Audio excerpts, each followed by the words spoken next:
My name is Kahiso Megwa. I'm the student counselor in the Florida campus. I'll be the program director for today. And I just want to really appreciate you making time to join us.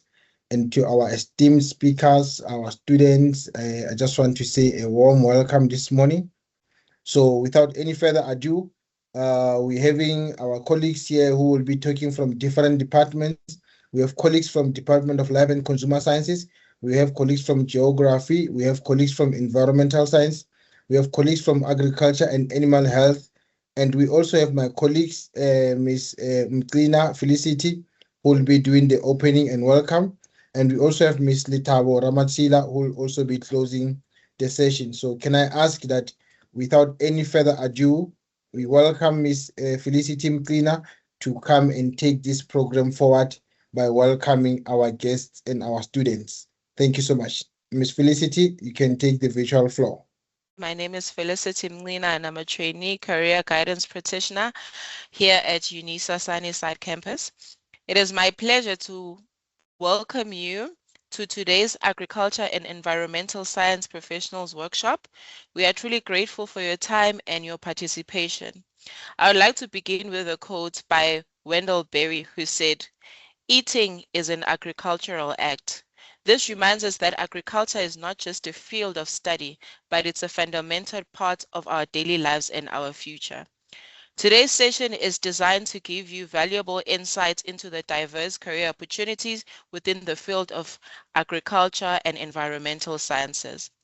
As students and emerging professionals, we know that you are at a point or a stage where exposure to industry knowledge, academic pathways, and professional experiences can help shape your future decisions. This workshop also creates a platform for you to engage directly with experts from different departments, ask questions, and gain a clearer understanding on what each field entails. We encourage you to actively participate, take notes, and make the most of the opportunity to interact during the question and answer session. As an African proverb reminds us, he who asks questions does not lose his way. Without further delay, let us begin and make this meaningful and informative session for everyone. Thank you so much.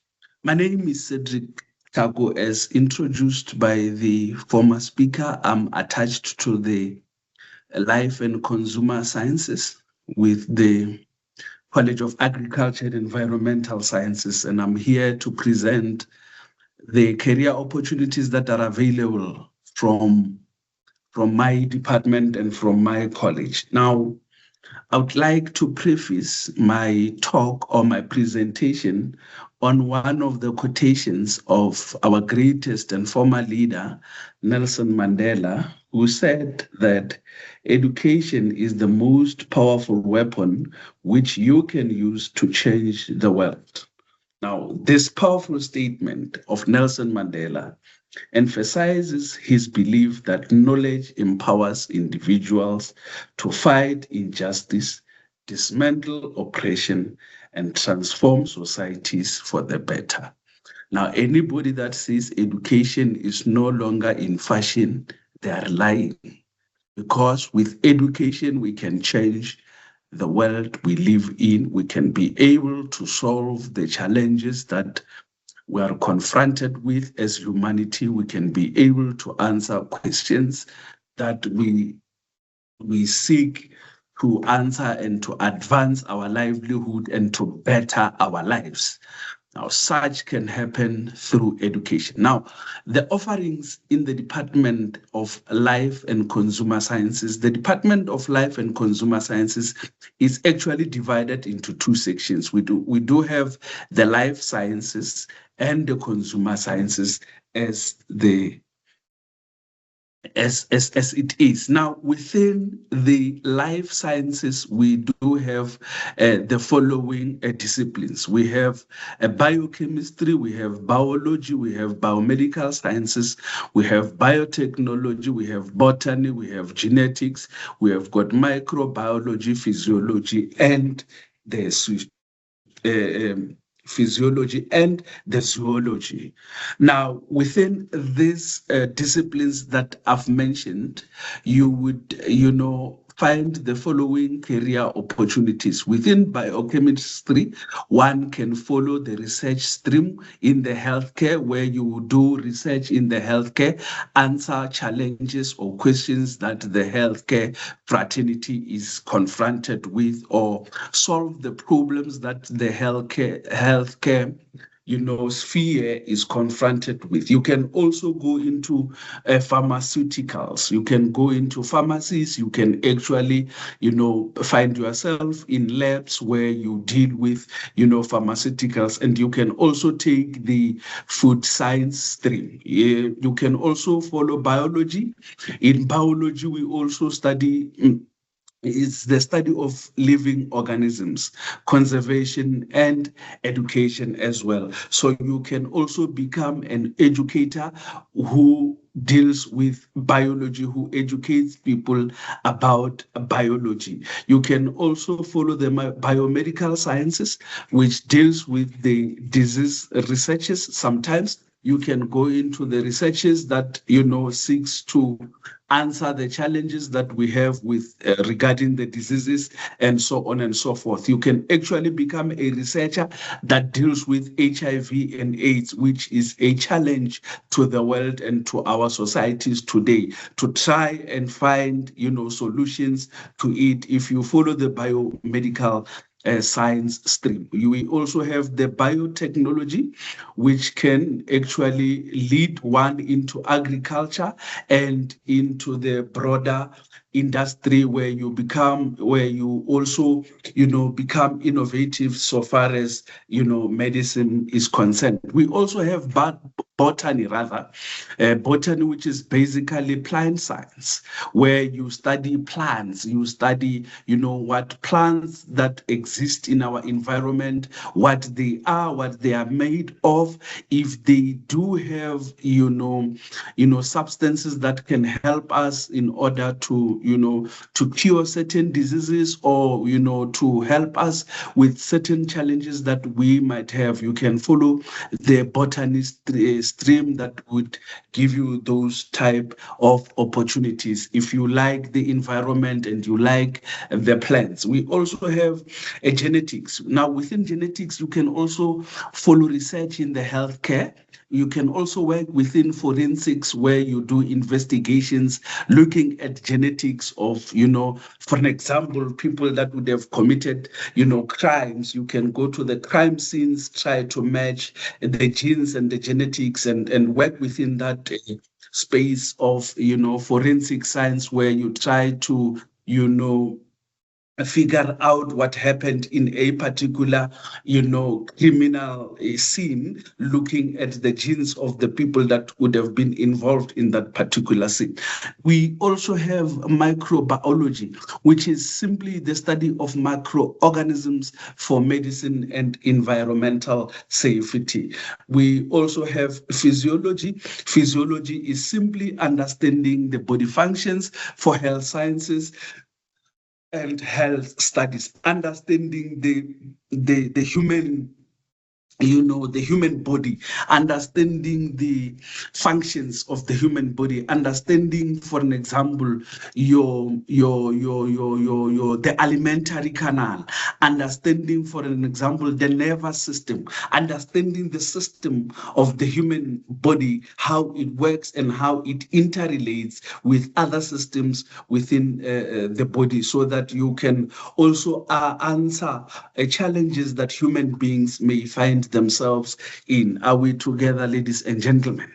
I hope you are hearing me. There's also zoology. Now, within zoology, which is simply the study of, the animals, the zoo, understanding what is happening zoonotically, understanding the animals, how do they live, where do they live, what is their lifespan, for an example, snakes. If a venomous snake bite you, that venom, we must understand that venom so that we can help the people that would have been bitten by that snake. Now, for us to understand that venom, we've got to study what we call zoology. In my opening, I said the life and consumer sciences is divided into two. We have the consumer sciences and the life sciences. Now, I was speaking about the life sciences. Now, I'll speak to the consumer, sciences. Now, what is a consumer scientist? Now, a consumer scientist is a person who studies the needs and wants of people as consumers of goods and services. Now, you'd understand that as human beings, we are consumers of goods and services. Now, a consumer scientist can serve as an educator in different disciplines of consumer science, that is clothing and textile, food service management, hospitality management, and food and nutrition as well. Now, a consumer scientist can also work as a researcher in product and service development, in marketing, quality control, and consumer advisors. You can also become an advisor within the consumer space. Now, these are the streams that we have within the wing of the consumer science. We've got fashion retail management. We've got fashion small business management. We've got food and clothing. We've got food and nutrition. We've got food service management, and we've got hospitality. Now, a lot of times people undermine, for an example, the fashion industry, which is quite a very big industry in the world, to be honest with you, where people study fashion, where people study garments, where people study, the best, materials to wear in different seasons and in different climatic conditions, and as well as look presentable in those garments. Now, there's a whole science that goes into the design of these garments that we talk about. If you look at the UNISA regalias, when people walk the stages of graduations, when students are graduating, they are wearing gowns that were designed by people. If you look at them, those gowns are speaking to us. They are saying something. Some are red, some are blue. There's meaning, there's detail to that particular design and that particular. So there's a whole science that goes into, fashion and retail management. And we offer that at the University of South Africa within the consumer science streams. Now, we also have the hospitality management. Now, where one can work in hotels, where one can work in general guest services, that we can speak about your guest houses, your hotels, your motels, where you need to have knowledge of what is happening. How do you accommodate people? How do you keep their spaces clean? What type of food do you prepare for them? So on and so forth. So now, there's a whole lot that goes into hospitality management. Now, as I'm continuing with the consumer science streams, we also have the food service management, very, very much important. Food is not just something that we take into our mouth, but it is something that has a significant impact when it comes into our systems, or when human beings, consumes it. Now, food service management, preparation of selected foods such as your starches, your grains, your pastries, to retain their nutritional value and obtain the optimum quality characteristics. Now, there's a whole study that goes into the food service management. You can work at the food service management within hospitals. You can work at food service management within correctional services in our prisons, where we prepare food for our prisoners. You can work in, hospitals, like I said, where we prepare food for, patients and people that are not well, so on and so forth. Now, you've got to be able to identify the hazards of foodborne illnesses, the microorganisms that cause foodborne illnesses, food allergies, as well as different types of, contaminants that we might have, so that you do not feed people poison, without knowing. So you've got to study food to become, knowledgeable with what you are feeding people, so that at the end of the day, people become healthy and eat nutritious and safe food. Now, moving right along. I don't know why my slides are stacking. Now, we also have the clothing and textiles. I have already spoken about this, where you identify and describe the equipment, the processes, and the garment details used in clothing production. Make well-informed choices regarding equipment, processes suitable for specific fabrics and garment. We can speak until cows come home about clothing and textiles. So there's a whole lot that goes into it. It's a $1 million industry. I'm sure you'd agree with me. You'd see fashion weeks in the world, parading taking place, people presenting their garments, their clothes, all the time. And I can assure you that as I'm speaking to you now, as students and colleagues, you are wearing clothes, you are wearing garments that you woke up in the morning, that you planned the previous night, that on Friday I want to look this way. So there's a whole lot that goes into clothing and textile. It's a whole career. Now, we also have the food and nutrition. I've already spoken about it when I was speaking about the food service management.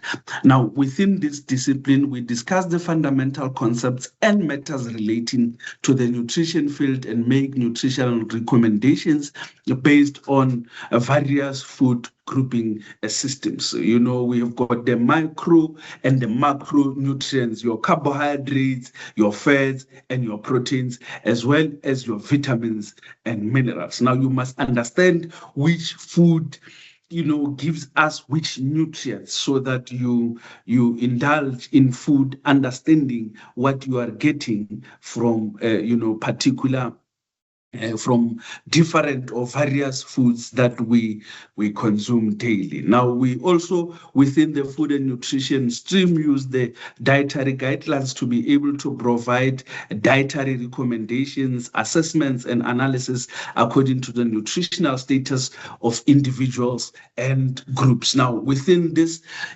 stream, or within this discipline, you deal with people that are sometimes malnourished. Sometimes you are dealing with people that are, obese and overweight. Sometimes you are dealing with people that are underweight. Sometimes you are dealing with people that are malnourished. You must know which nutrients they are looking for and where they can find which foods can actually provide them. Now you become an advisor with that in that regard.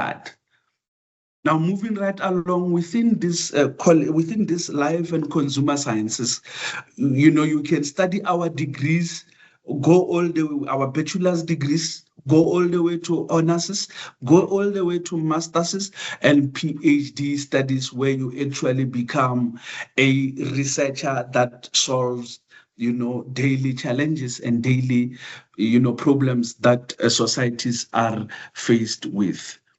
Now, we engaged with students, of course, the UNISA online. We are part of UNISA, so our engagement or our interactions with students is purely online, unless if there are practicals that you are supposed to undertake. You can sometimes come to the campus and go to our laboratories, where you engage with our lectures, where they will show you certain practicals. That's you can also connect with us as the department from our departmental administrators that are on your slides right now. Ms. Mbontani, Ms. Radine, and as well as Ms. Tsangwane. You can also go to our departmental website, which would have more information, and you can engage with it in your own spare time and your own free time. Read about what we are offering within the streams of life and consumer sciences. Thank you very much. I hope I did not take much of your time, Mr. Mekwa. I appreciate you and thank you very much. I saw there was a question on the chat regarding the affiliation. That was from I saw two questions regarding the accreditation. So, Mr. Tlako, if you can maybe touch on that, or the other colleagues who are coming, the councils that students need to register with, maybe it's SANAS and other affiliations where they need to go to council for whatever for biomedicals and for consumer science. Where do they register for, or where do they go? So the question from Brown, it says, how does the accreditation work with BSc Life Science versus Health Science degrees? I want to go into BCI and robotics, prosthetics. I'm worried I complete my qualification but will not be qualified or certified for industry. The next one says, good morning, I'm a BSc biomedical science student. I realized that to get into the field, I'm required to have theoretic as well as practical experience. I realized that the degrees module don't offer any practical experience in labs. Will I have to rely on studying an honors degree, or is it possible to get a letter from UNISA to assist me in getting practical? Now, within different disciplines in the life sciences and health sciences, you'd have professional bodies that you must affiliate with as soon as you complete as a professional, and during your tenure as a student, some bodies would require you to register with them as a student, and later on as you complete, you might be as well requested to register within, a body. For an example, I'm a health scientist, I'm a nutritionist by background. I am affiliated to the Health Professional Council of South Africa. It is a requirement within my space. It is a requirement within my field. So as you are engaging your different disciplines, please find out if you must be registered within a particular professional body, or if it is not a requirement, please find out with your lecturers within your different disciplines. Now, so far as biomedical students' practicals are concerned, what I do know with UNISA, with some of the disciplines that are offered within the life sciences, there are those degrees or there are those programs where students are requested to come on campus, to come to the laboratories and do their practicals within the laboratories. Those practicals are facilitated by the lecturers of different modules. I know of that. My colleagues do from time to time go to the labs and offer, practicals in the lab. Thank you very much, Mr. Megwa. I hope I made sense to the questions that were posed to me. And if I did not, I hope some other speakers that are coming after me might share some light with the questions that, students might be having. Thank you very much. Okay, so my main question is, if my wish is to focus more on physiology on its own, or else go for forensic parts, as I'm also doing genetics. Where do I go from here? Because right now I'm doing my last module, which is on final module on my BSc. So I don't know where to go from here. I tried to make research, but I can't get anywhere. I heard you. It's not a very complicated story. For you to move forward into now, because now you are speaking of more specializing, you want to specialize in physiology or genetics or for forensics. Now that would require you to complete your current program, your current degree, and move into your honors, or if your degree comes out with an honors, move to your master's degree. That's where you will specialize more with physiology when you're taking physiology or genetics at honors, master's, and PhD level. Now that will make you a more specialized person within that discipline and within that field. I'm not sure if I've answered your question. Okay, no, I'm answered. So for now, where do I belong after this For platform? now, as you are completing your studies, please inquire more about the honors program that is offered within that particular study and within the field of physiology or genetics, and start to apply for your honors so that you can start specializing. Because right now, what you are doing at the degree level, it's more general. But as you move ahead, as you move forward with your studies, then you can now specialize. Now, from here today, as you are completing, please go and inquire about honors and about the streams that they are having within the honors of the line that you want to take, and begin with your applications so that next year you can enroll for your honors and become more specialized. Thank you. Thank you very much. You're welcome. We also have other questions on the chat. We have Anne van de Klerk, Wendy Anne van de Klerk. She says she's doing BA honors. She did BA honors, and then she wanted to move to BSc but was rejected only because she only had BA. The next question is from Sibusiso Josie. He says he did under life and environmental science high certificate and animal health, but you want to move to Brazil. She need motivation letter or recommendation letter to be accepted into Brazil. We also have Oscar Sello. He says, hi all, I'm also a third-year environmental management student based in Pretoria. I work full-time and only have 14 days available in the month to do practicals. Now, with regards to Wendy, de Klerk, you studied a BA honors and then you want to move to BSc.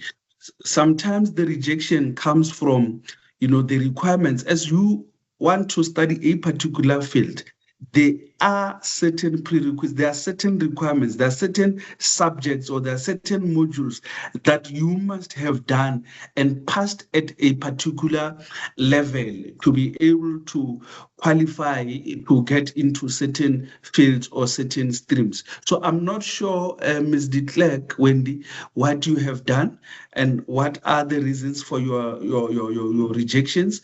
Your case is more an individual case. You need to look into what you have currently, and what you want to go into. What is it that they require, into what you want to go into. That is very important, because all disciplines or all degrees or all qualifications, have certain prerequisites, they have got certain requirements. You must meet certain requirements to be accepted, to be able to be accepted into those disciplines. Now, if you do not meet those requirements, you must then ask them, what must I do in order to be able to meet the requirements that you have for me to be able to enroll in this particular field? Now, the second question from Sibusiso. You are saying you studied what? Life and Environmental Sciences Higher Certificate in Animal Health, and these are agricultural training that I want to attend in Brazil. I need an officer or lecturer that can write a recommended letter for me.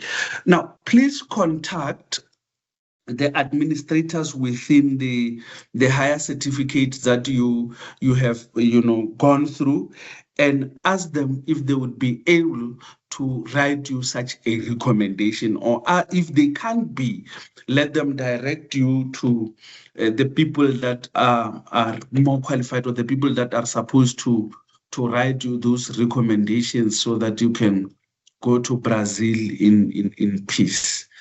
The third question is that environmental management based in Pretoria, I work full-time, but I'm looking for practical exposure in the environmental field.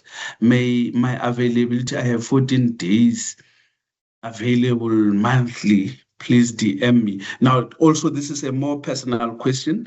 You need to be in contact with your lecturers in environmental management studies that can help you with industries or companies or spaces that, can offer you the experience that you are looking for. So you need to be in touch with your lecturers. They would know better, who you can speak to, and then you can speak about your availability, so on and so forth. Bachelor of Consumer Science in Hospitality. I'm not sure if Mr. Mekwa can take all the questions. I do not want to waste your time. Yes, you can go ahead, sir. You can go ahead. Yeah. If you want to move to Mr. Onzo, is it Mondlane? If you want to move to BA in Environmental Management, like I said, you might have qualified for Bachelor of Science in Consumer Science in Hospitality Management, but please go and find out what are the requirements for BA in environmental management. Do you qualify?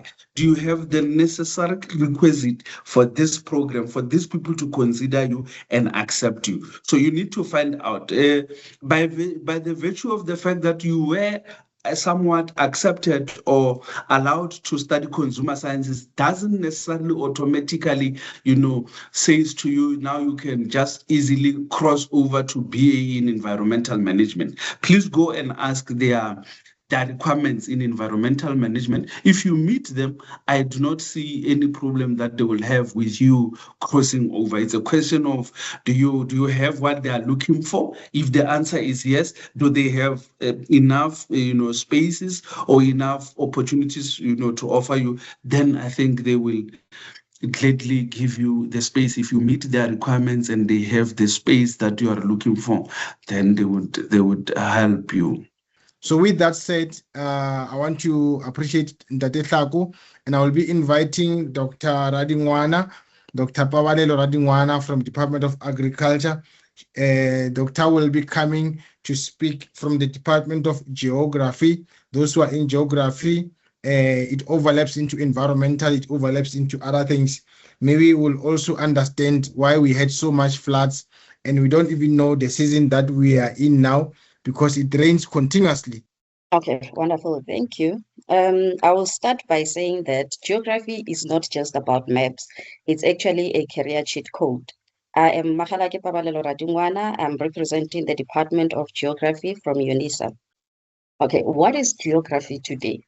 Geography is not necessarily only about maps and memorizing places.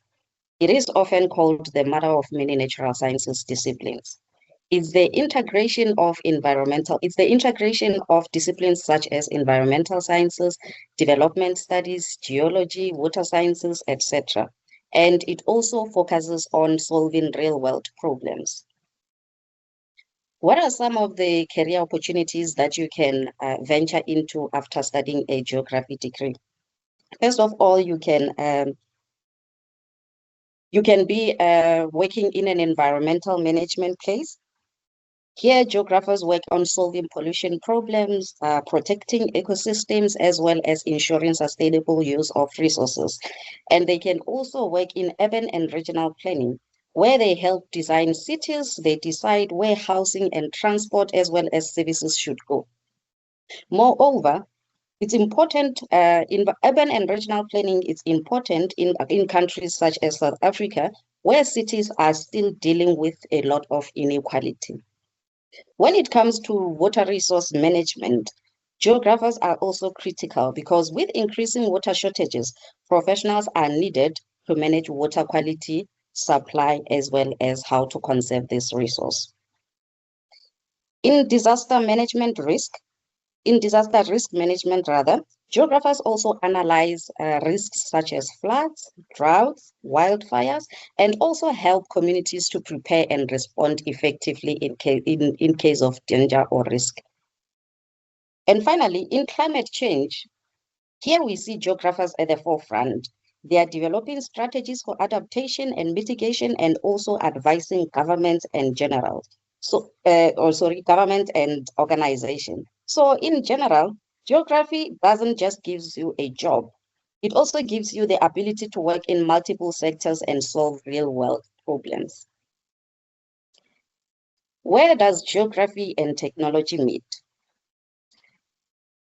One of the most important tools that are used in geography is GIS, which is called the Geographic Information System. GIS allows us to capture, store, and analyze spatial data. It is also used by government, scientists, and private companies to help make informed decisions. like where to build certain infrastructure and how to manage certain natural resources.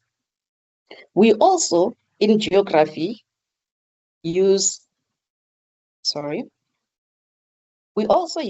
technology such as remote sensing. Remote sensing uses satellite imagery. It allows us to study the Earth from space. This is very useful for tracking deforestation, floods, droughts, or even looking at how urban areas expand in real time. Another growing area that we find in geography is spatial data science, where geography meets big data. This also helps us identify certain patterns, such as where pollution is highest and how the populations are moving. We also interact daily with digital mapping system and navigation tools like your Google Maps, which rely on geographical data to function accurately. On the other hand, we have artificial intelligence and machine learning, which are being used in geography to predict environmental challenges and changes, such as flood risk, wildfire spread, and growth in urban patterns. These technologies are used commonly by companies such as Google and Esri. So geography is not only an additional subject, it is a future-focused, tech-driven discipline that is in high demand globally. What are some of the opportunities, entrepreneurial opportunities that you can venture into after studying this discipline? For example, you can go into environmental consulting. Here we see geographers help companies and government assess environmental impact before projects can be approved. This includes sustainability audit, environmental impact assessment, as well as risk assessment. Moreover, another growing field is GIS mapping services.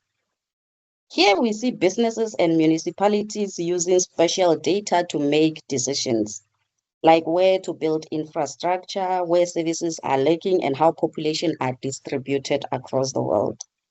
And this creates opportunity for independent GIS consultants and startup businesses. A very relevant area in South Africa, when we look at where geography can be applied, is the use of, is to help solve numerous environmental issues, such as the issue with water security. With water security becoming a major issue, geographers can help develop or advise water recycling systems and efficient water use strategies at either household or community level or at international level as well. In agriculture, geography also helps support precision farming and land use planning. It helps farmers improve yields using spatial data, soil mapping, as well as climatic information. There is a growing need for climate and risk consulting, where geographers help organizations to prepare for climate change impacts such as droughts, floods, and heat waves. Geography doesn't only prepare you for jobs, it also prepares you to build solutions and businesses that solve real-world problems.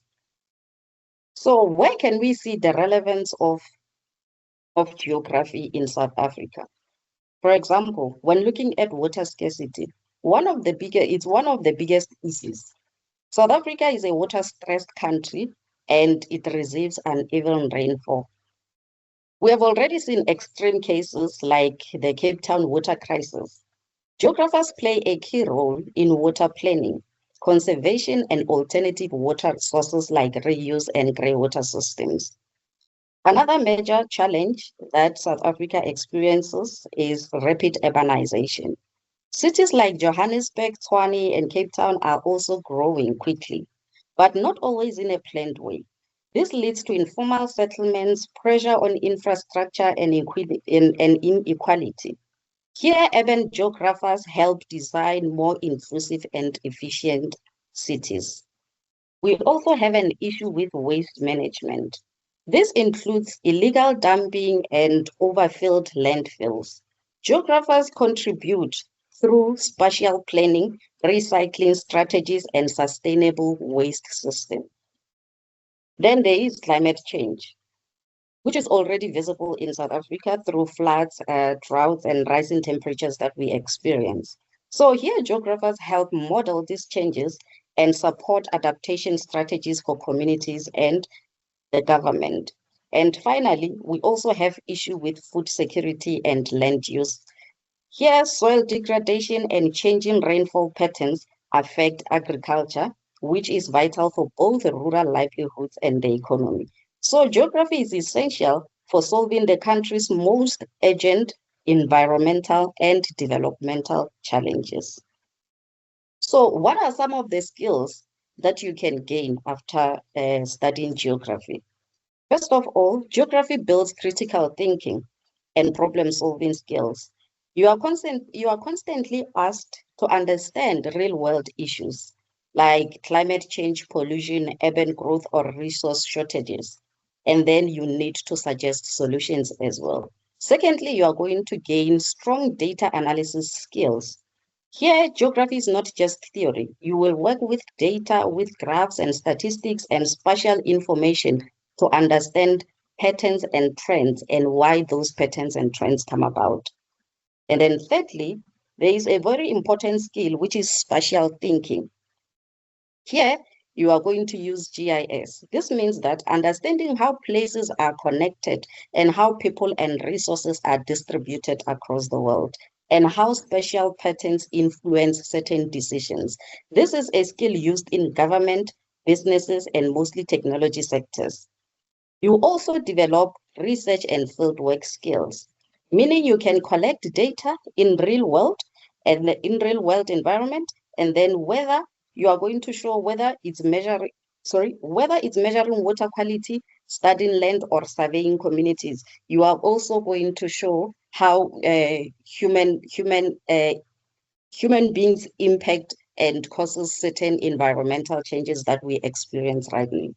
And then finally, geography also strengthens your communication skills, because you will need to be able to take complex data and explain it in simple, clear ways so that decision makers and communities as well as organizations can be able to relate to the results or to the data that you provide.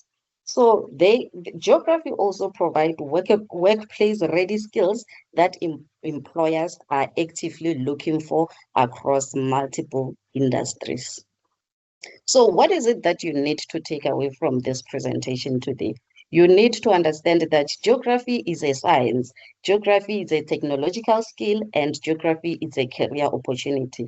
It helps us understand how people interact with the environment, and thus it allows us to change the world through numerous technologies that we have in the discipline. Thank you so much. Doc, you can proceed. There's other questions also on the chat. While we're waiting for the colleagues to be unmuted, you can also respond to such questions. And also the affiliations when I study geography, where can I enroll? Can I do GCIS, or where can I go? Or what are the available opportunities? Which question were you reading? No, it was a response from Josie, Sibusiso Josie. The students who are talking to, like the students who are in Zimbabwe, also in terms of the practicals. There's also, hi, Dr. Radingwana, I would like to know what can I specialize in when I'm studying BA Environmental Management, and which sector or field I fall into of the job readiness. That is Tukuluho Chipape. Okay, so thank you. Yes, Doc, you can proceed. Okay, so I wanted to highlight that because some of the programs that we have at UNISA, they are not purely geography based. So it's a combination of other discipline as well as some of the modules that they take from geography. So for you to be able to fully be into geography, you need to at least have you need to go for a geography honors so that you'll be able to see what you can venture in, or what is it that you want to measure in. Then from there you'll be able to branch into the different numerous career paths that can be found in geography. So you need to at least have a minimum of honors so that we can see that you are specializing with geography. Thank you, Doc. You can also maybe add on to the other fields where geography overlaps into, like your maybe nature conservation and environmental management. Okay, so from the department, most of the programs that we participate in or we give geography modules to, it's development studies, human settlement, education, whereby they are focusing on social sciences or geography for FET purposes. We have environmental management, we have environmental sciences as well, just to name a few. So most of those those programs, they are also able to benefit from geography. I just wanted to find out, I'm doing my third year in environmental management. Is it possible that in terms of internship, is it possible that UNISA could maybe like hook us up, or maybe give us how can I put it?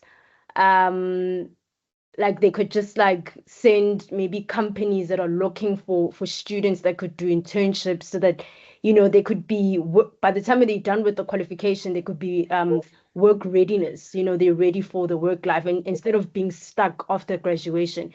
Is it possible that UNISA could assist us, or lectures within this faculty could hook us up with companies within, so that we could start doing practicals or being work ready after graduation? I just wanted to find out about that. Okay, thank you, Mr. Migwe. I think Doc will also add on to what I just want to say. To the question regarding us inviting companies, we are having a career fair on the 22nd of April. It's for students that are in this college, the College of Agriculture and Environmental Sciences, and also the students that are in science, engineering, and technology. So in that career fair, we will be having companies, different companies that will come and talk about the opportunities that they have for students and your internships, your bursaries and stuff. So when you see this type of workshops and when you see invites that are coming through, please do attend, because we do get companies coming, but you find that maybe students sometimes they don't attend.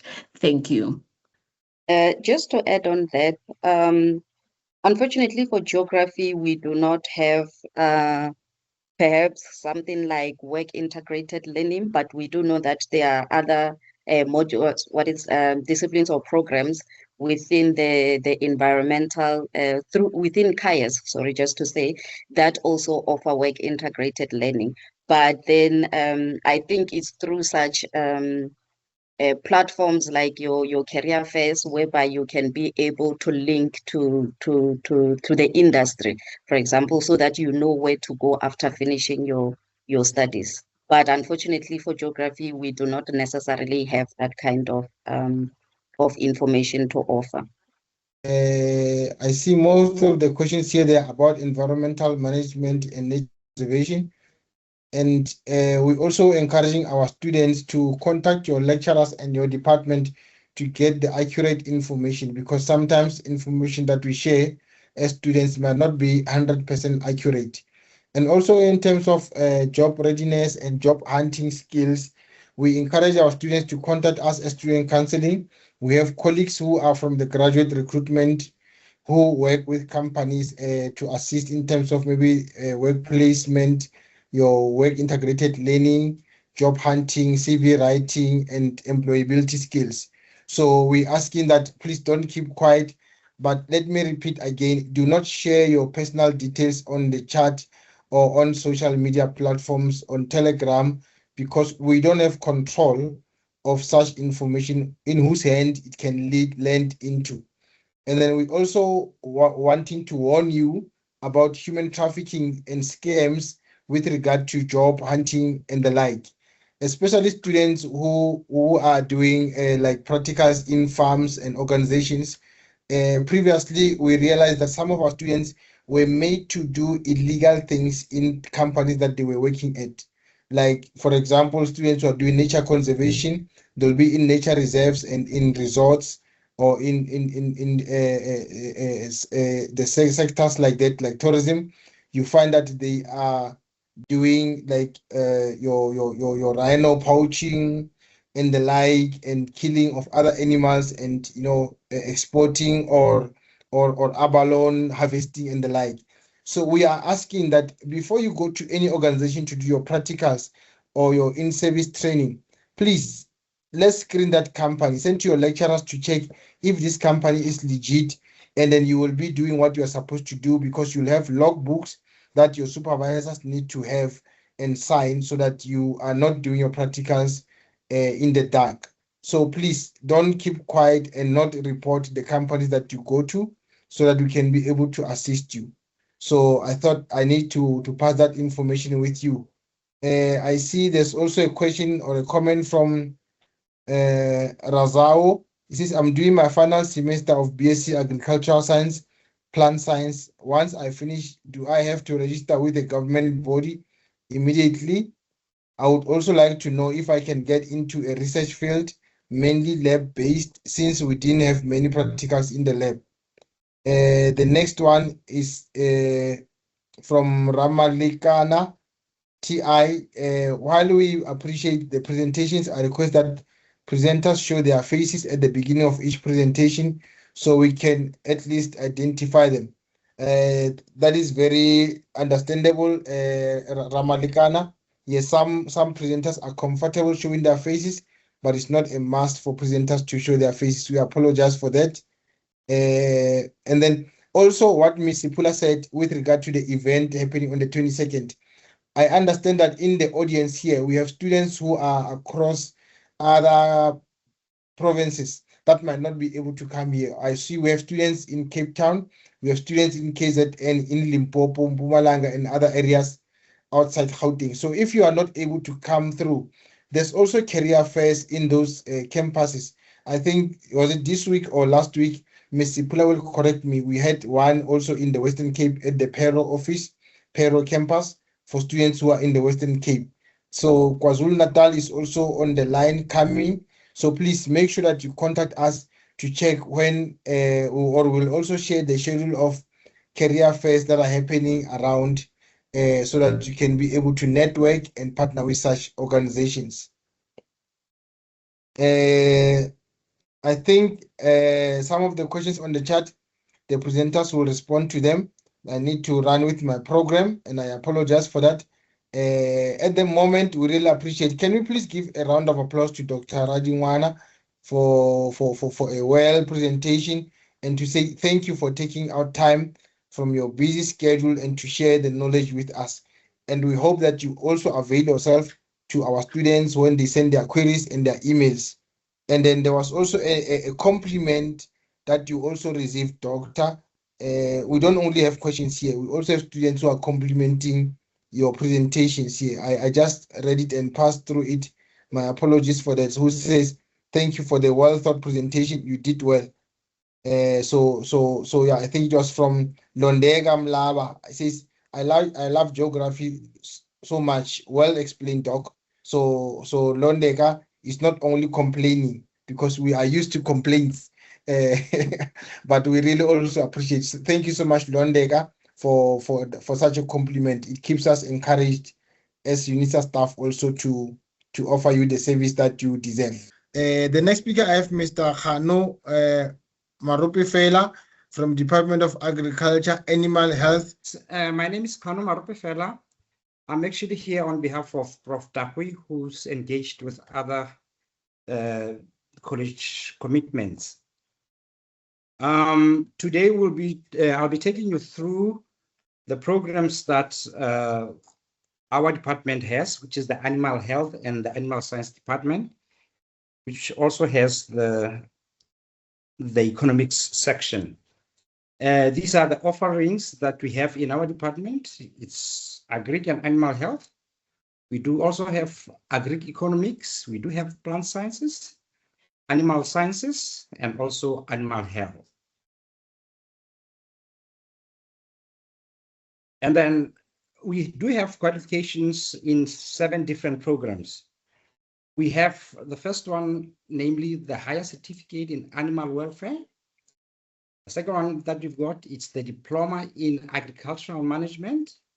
We also have advanced diploma in agricultural management and animal health. And then our postgraduate diplomas are in agribusiness, animal health, animal sciences, plant sciences.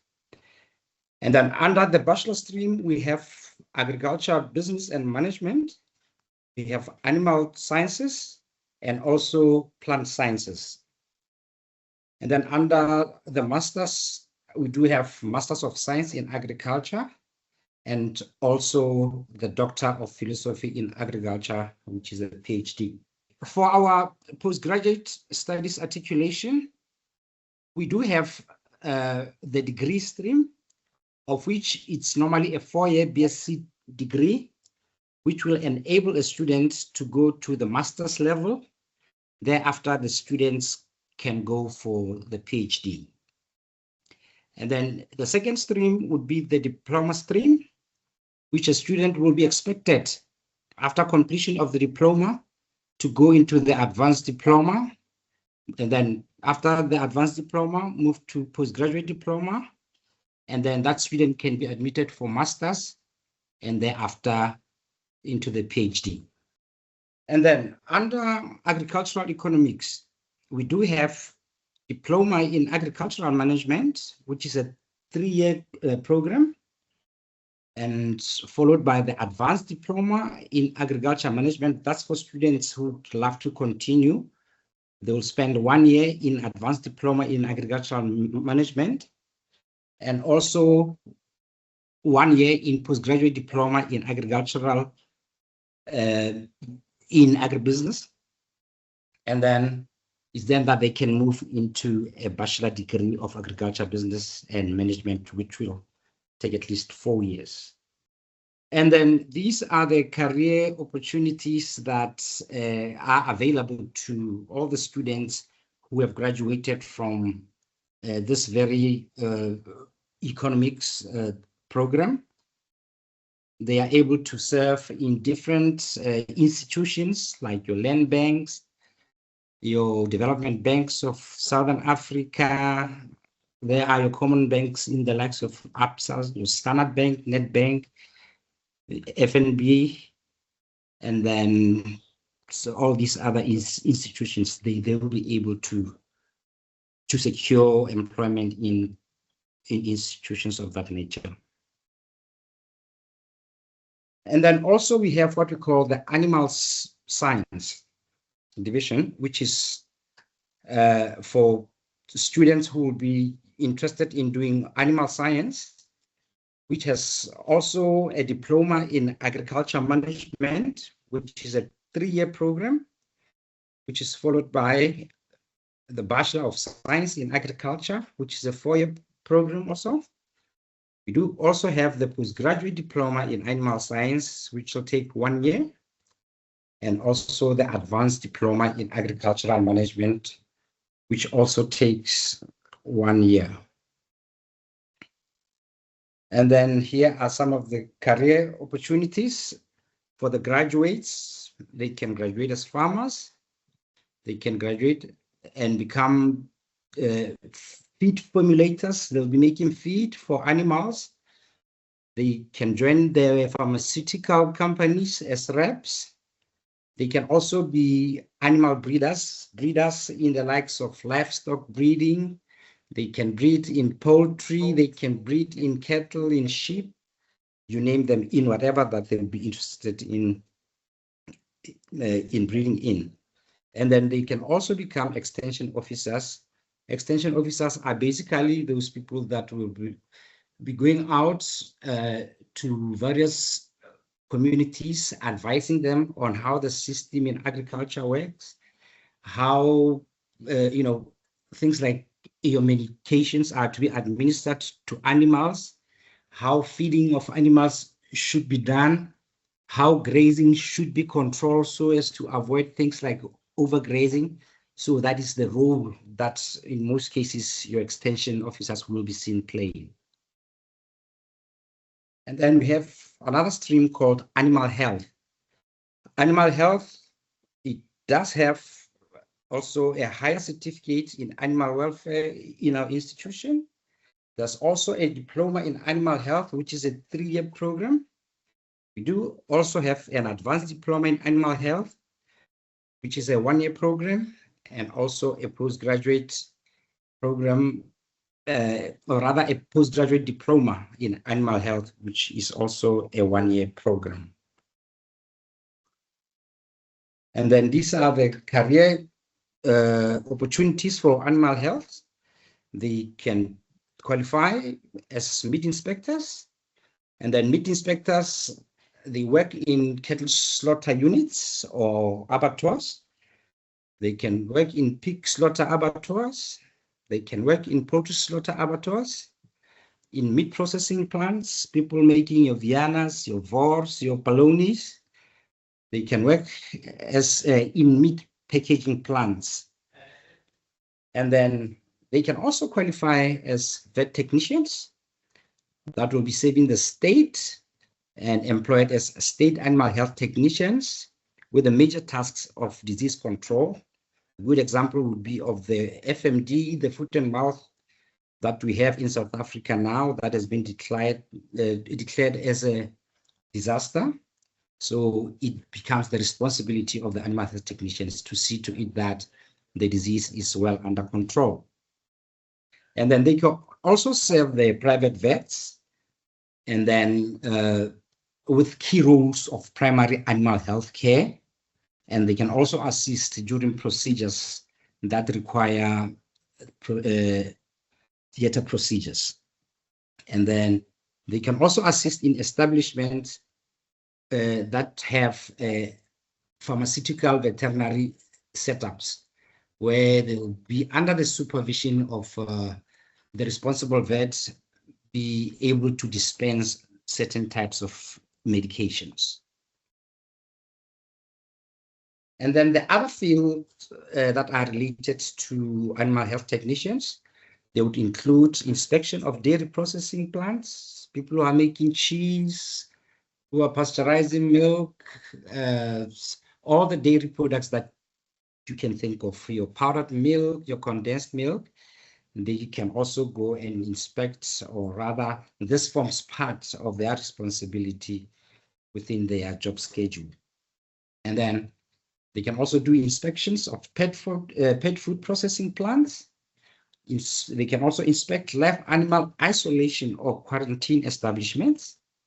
They can also do inspections of skin tanning facilities.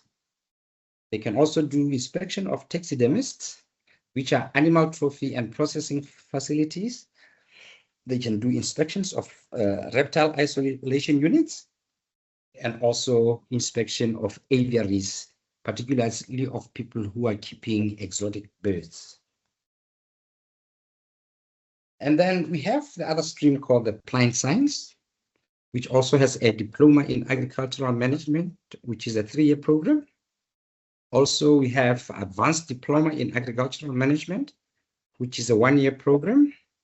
We also have a postgraduate diploma in plant sciences, which is a 1-year program, and also a Bachelor of Science in Agricultural Science, which is also a 4-year program.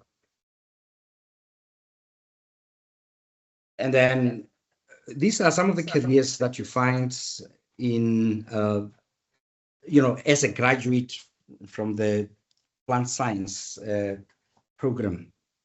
One can become a plant pathologist.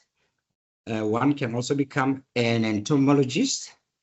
Basically, if I'm to take you through what the plant pathologists do, their responsibility is basically to look at the diseases that are affecting plants.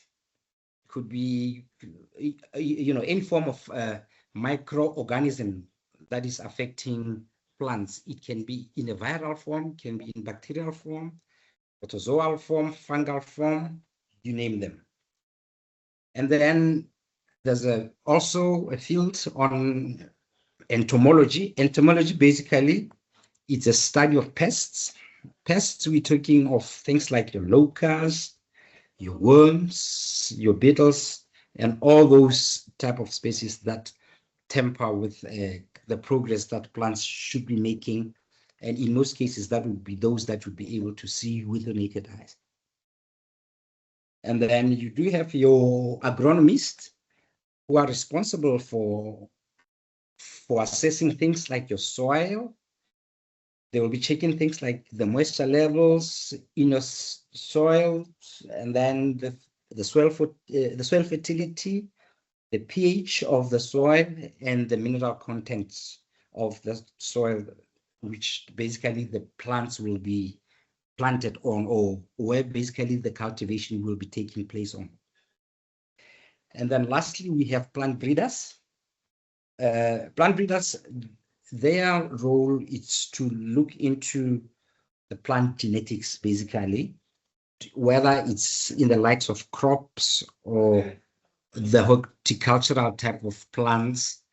They'll see how well they can improve them, how can they increase their yield and all that. So that becomes the role of your plant breeders. And then in terms of our student practicals, the practicals can be conducted at our Florida Science Campus and various farms within the country. Arrangements are necessary, are normally made in most cases when students are to conduct practicals in other farms. As we know that at the moment, particularly with animal farms, particularly livestock farms, with this outbreak of foot and mouth, it is a bit difficult now because there are control measures that have been put in place. Visitation to individual farms has become a problem, but this is something that we hope that with time, it will be well dealt with.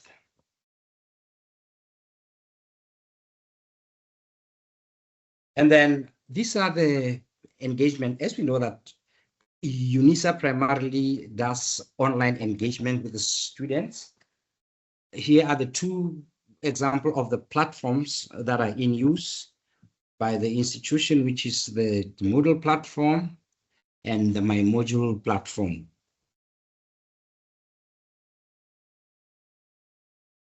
And then the contacts to our department are as listed there.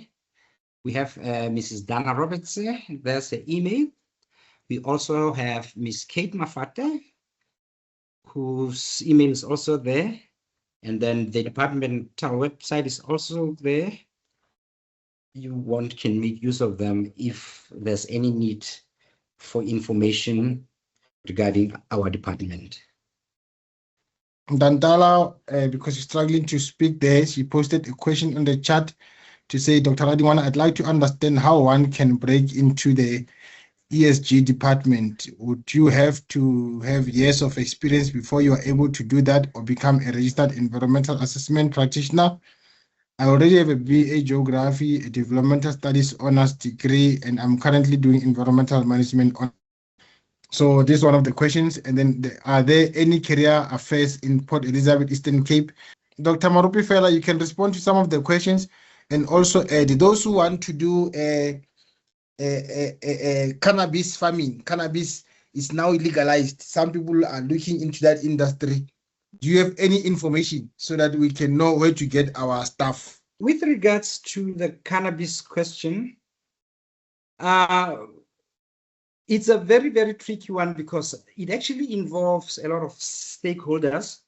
That would be your Department of Health, Department of Agriculture, which will be the national. It will also involve your provincial Department of Agriculture. There are certificates to be issued, but those are pending a number of inspections and compliances, of which my advice to whoever is questioning that maybe he or she should just visit their provincial Department of Agriculture and get more details. Thank you. So my question is more of a navigating career changes, because I have a diploma in agricultural management and advanced diploma.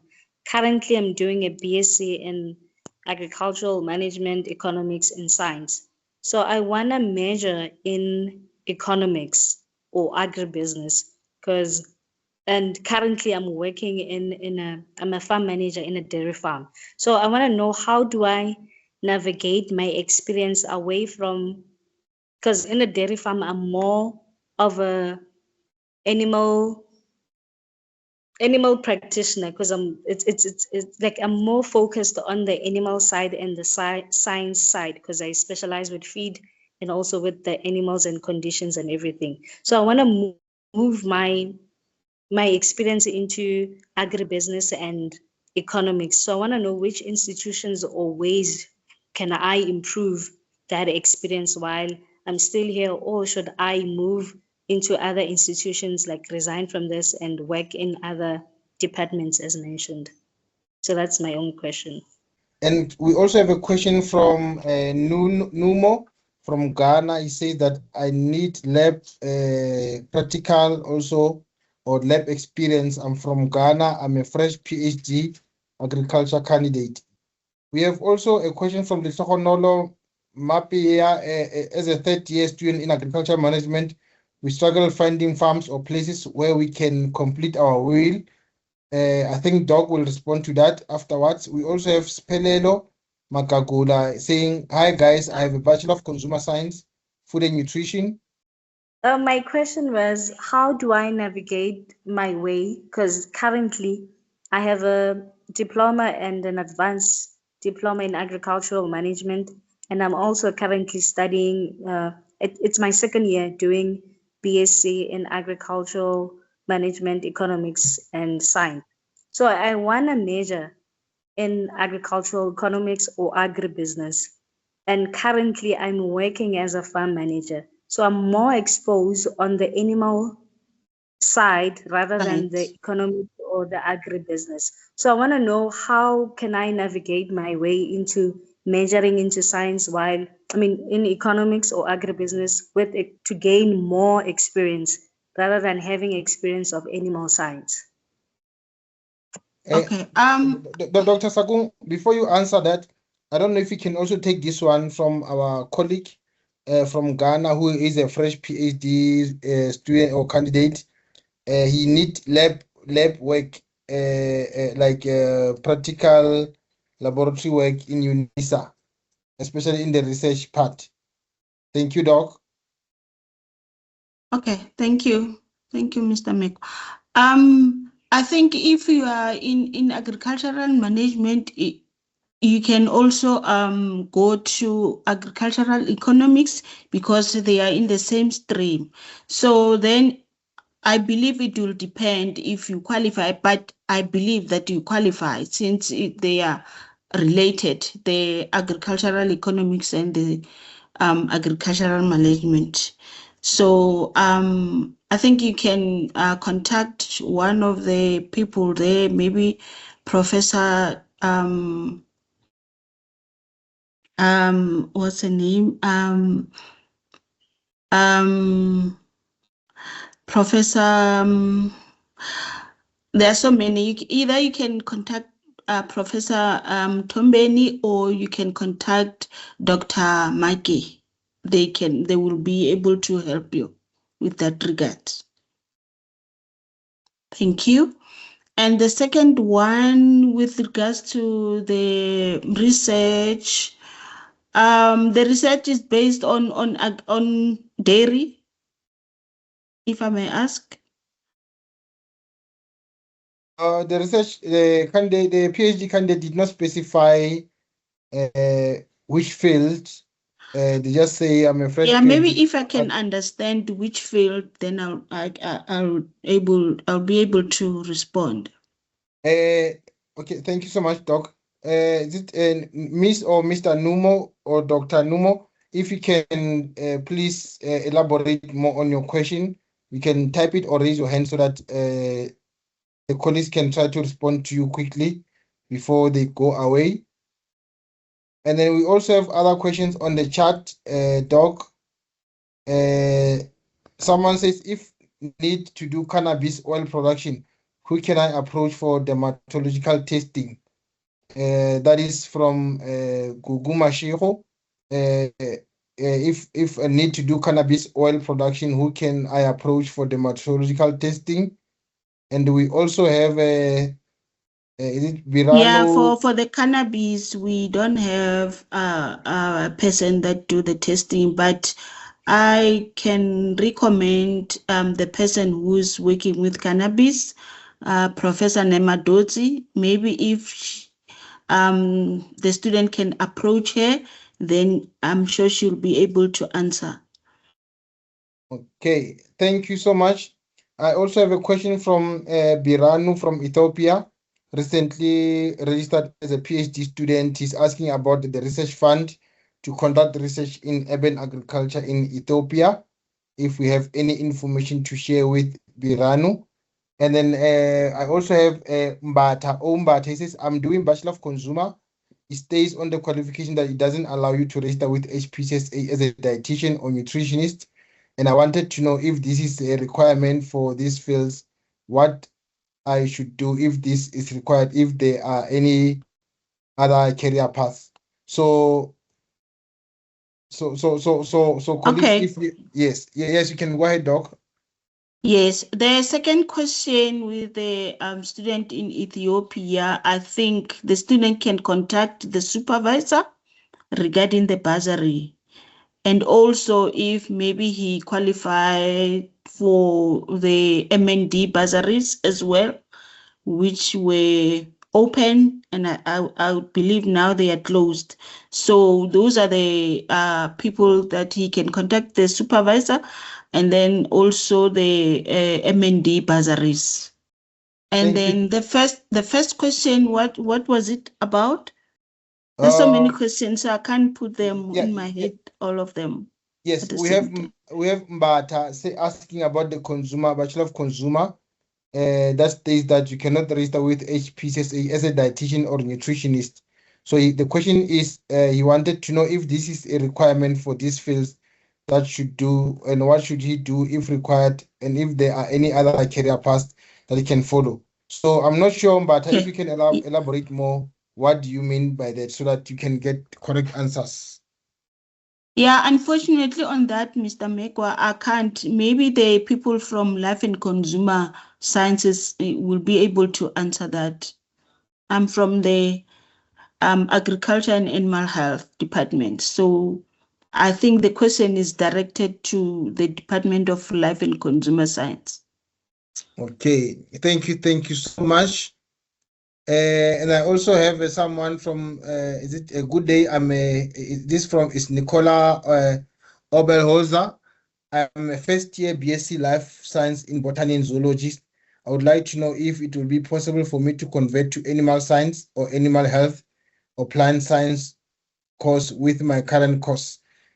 That is the question from Nicola. Can she convert from botany to animal health, animal science?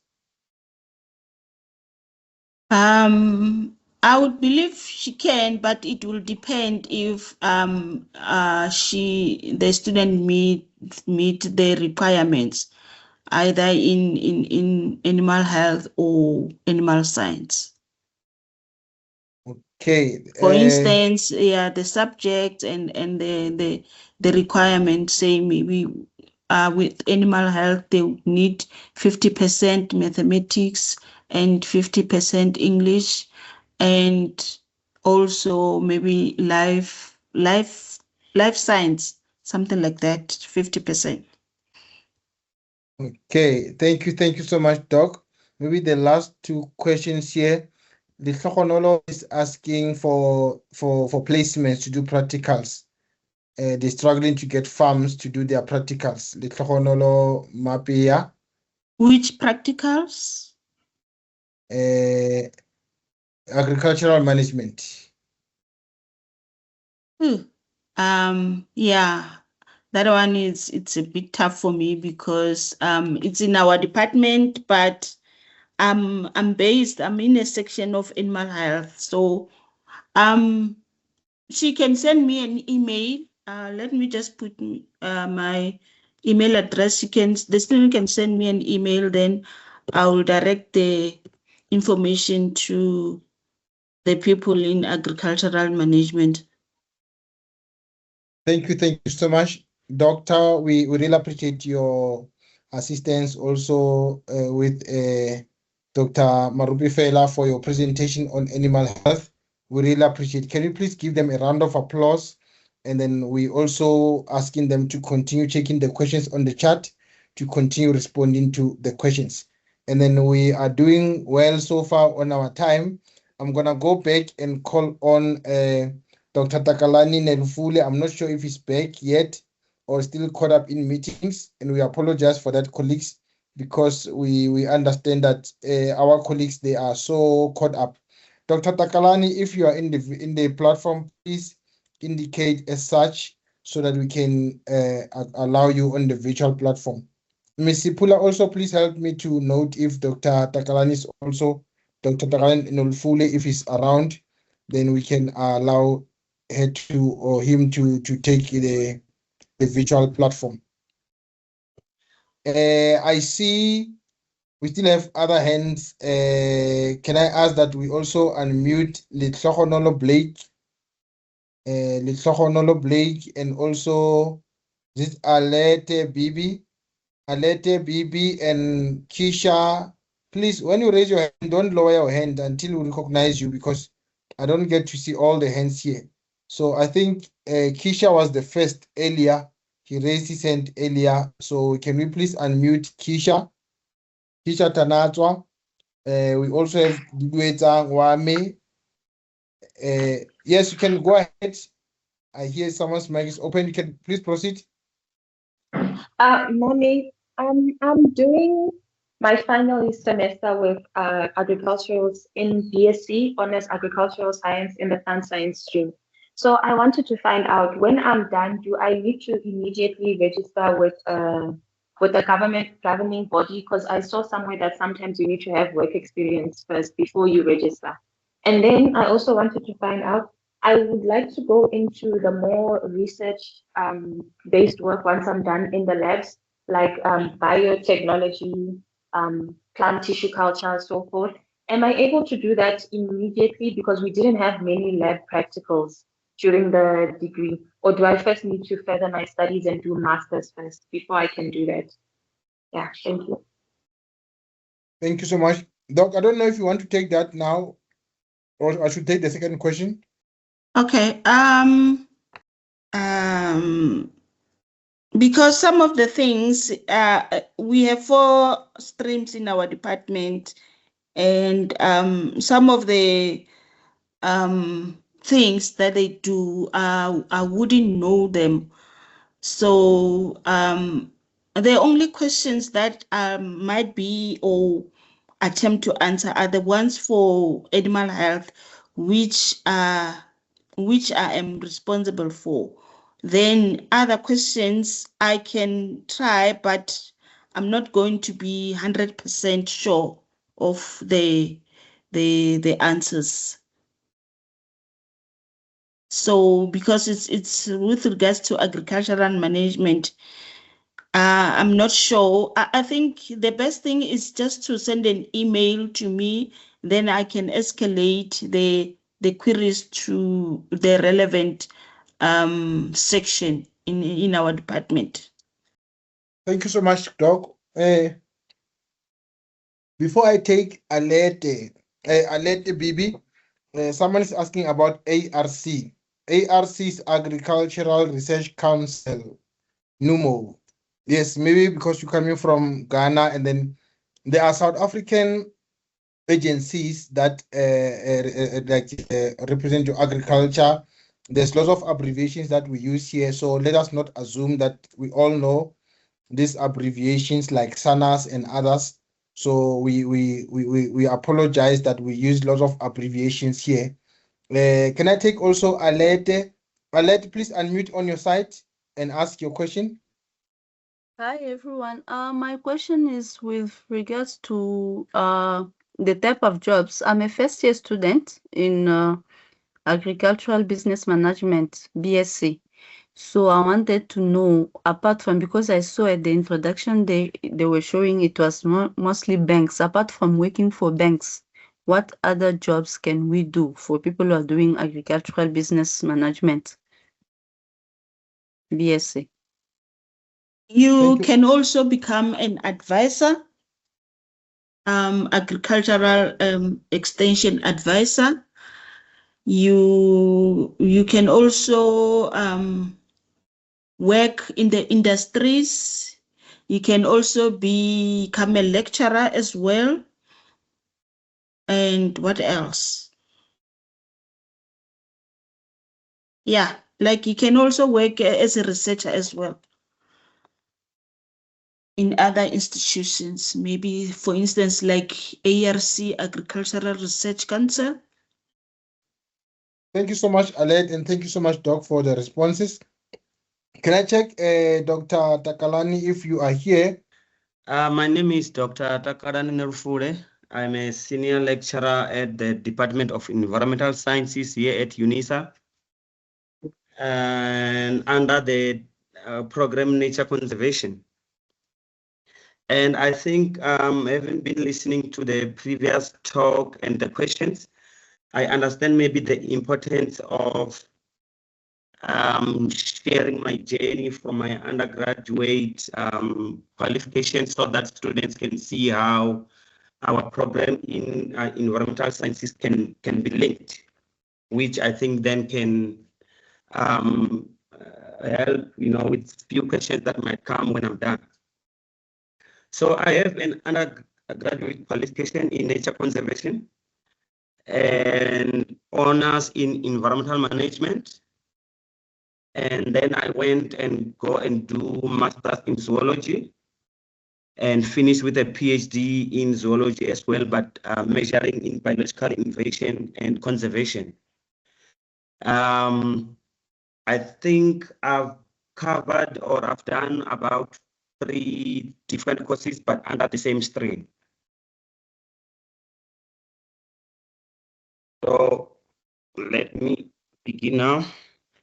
So for the South African students, I believe that we all know about the Constitution, right?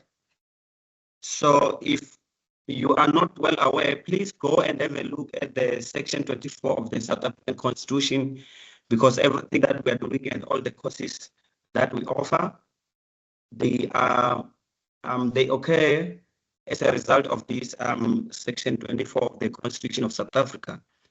So this Section 24 guarantees the environmental rights, ensuring that everyone has the right to an environment that is not harmful to their health or well-being. It also manages the protection of the environment for the present and the future generation. It also mandates the protection of these resources through a reasonable legislation, and that is where we have, or that is where the National Environmental Management Act was born.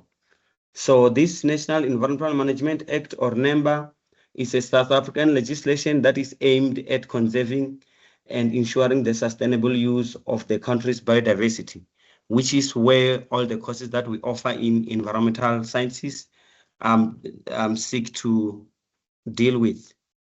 So here in Africa, including in South Africa, we are living in a time where the environment is changing faster than ever before.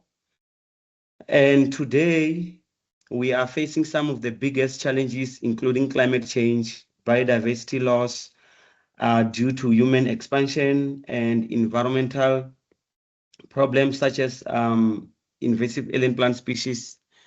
We are also having problems such as shortage of water, and these affect the food security. And by the food security, now you can see that all the modules or courses that we offer in CAIS in general are interlinked, because now the problems that we have through environmental challenges also affect the agriculture.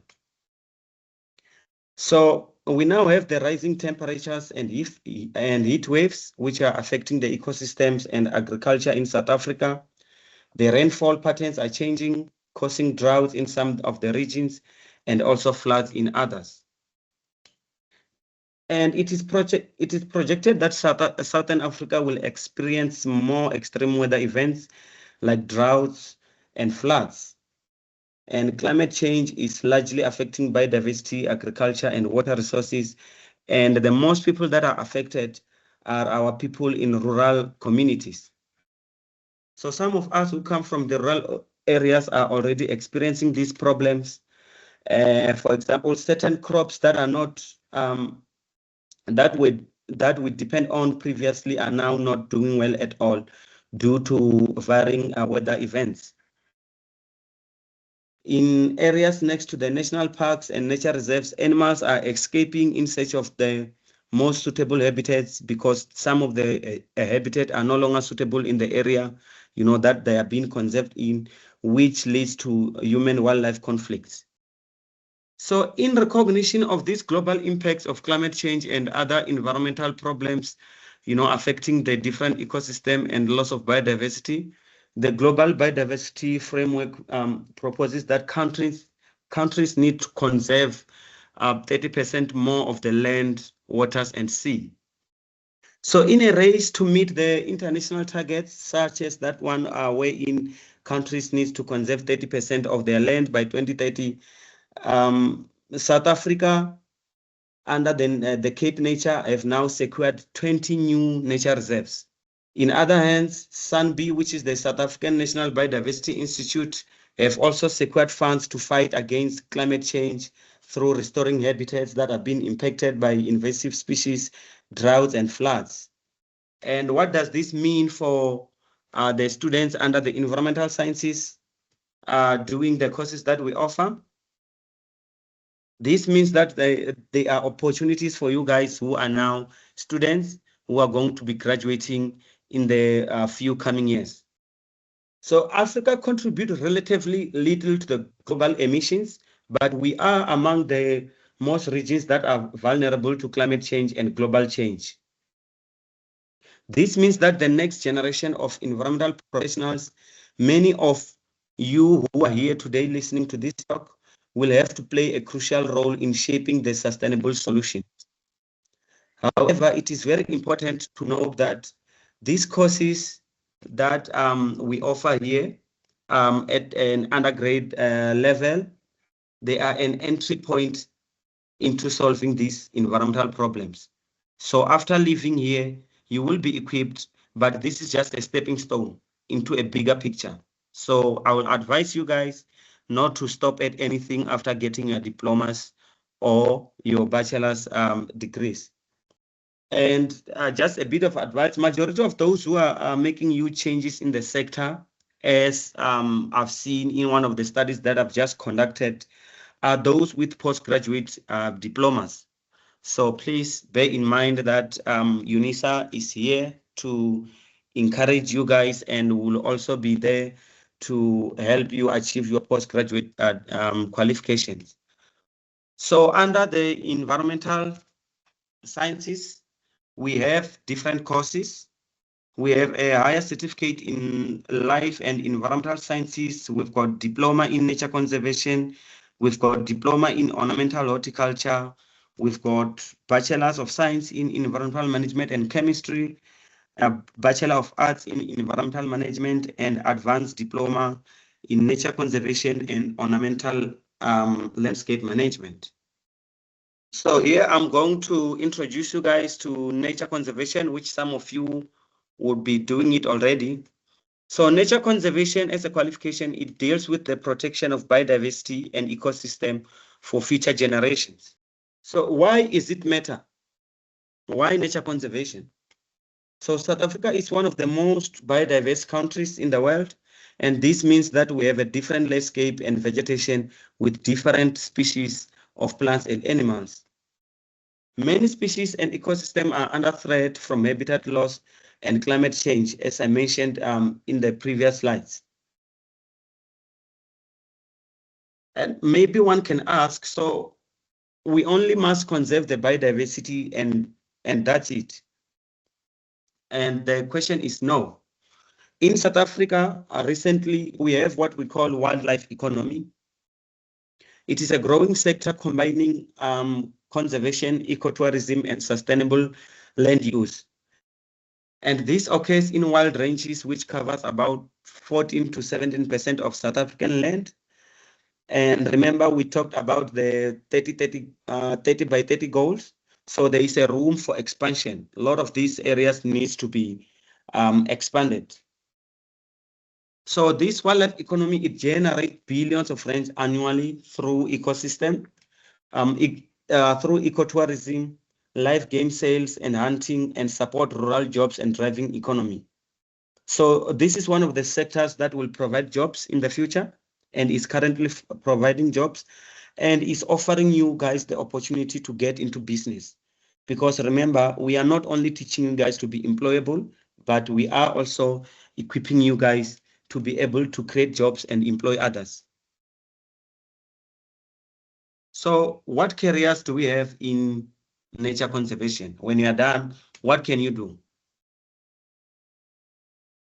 You can, let me do this, sorry. So you can work as a conservation officer. You can work as wildlife biologist. You can work as ecologist. You can work as field ranger. You can work as park manager. You can work as environmental monitor. You can be a biodiversity technician.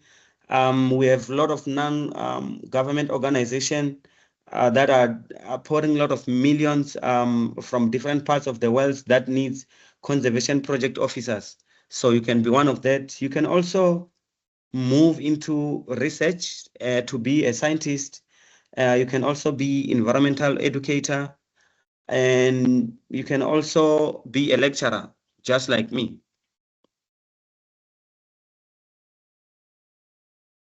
We have ornamental horticulture, which we offer it through a diploma and advanced diploma.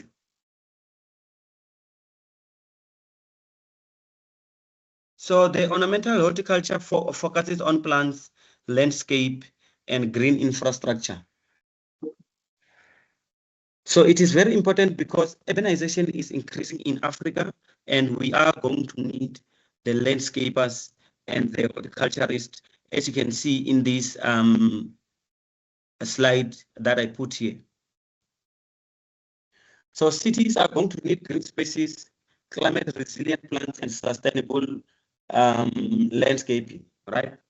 So for example, if you can see from this picture, if my cursor is moving, this is the ideal city that we all hope for, right? So how this horticulture links to the entire courses that we offer in the environmental science is that here at the top of this hill, we assume that all the natural areas that occur within the cities and everywhere will be protected, right? Why? Because they offer us ecosystem services. And one of the good examples of the ecosystem services is the provision of water.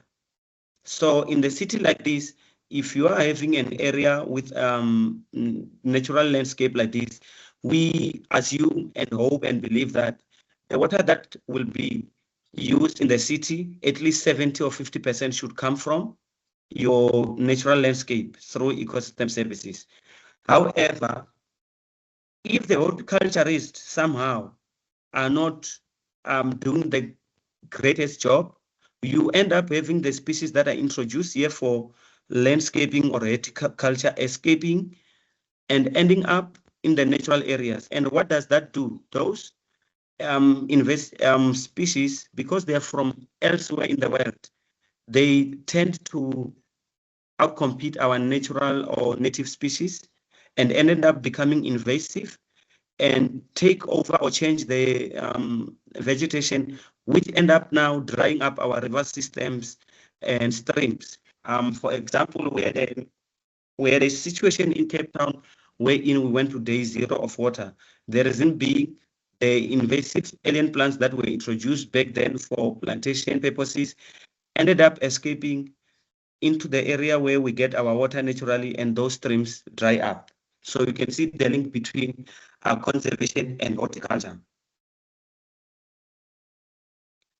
So another example now, we are facing challenges in the South African cities, wherein now there are challenges that we need to move into the climate smart city. This is where in the horticulturist now needs to come in.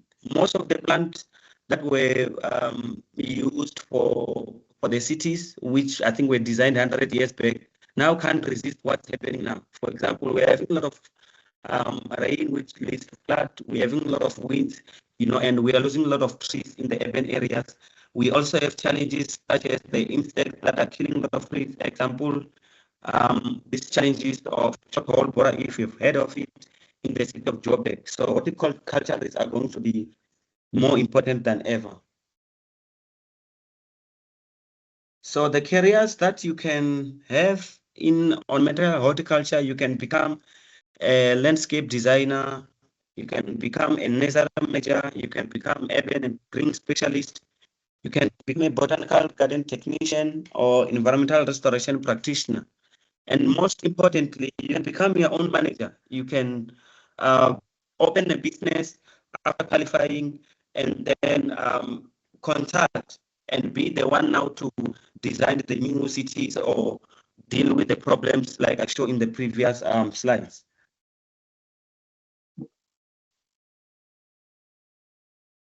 So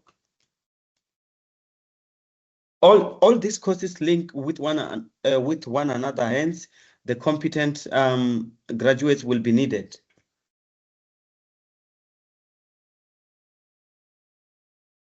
So we also have the Bachelor of Arts in Environmental Management. So this course focus on managing the environmental systems and policy, right? We talked about all the problems that we're having, right? Due to either climate change or biodiversity loss. And now, when you are doing this course, you are more likely to be work on managing the environmental systems that are put in place to manage the impacts that are happening in the environment. So these programs prepare students to develop sustainable policies, conduct environmental impact assessment, manage natural resources, and work in environmental government.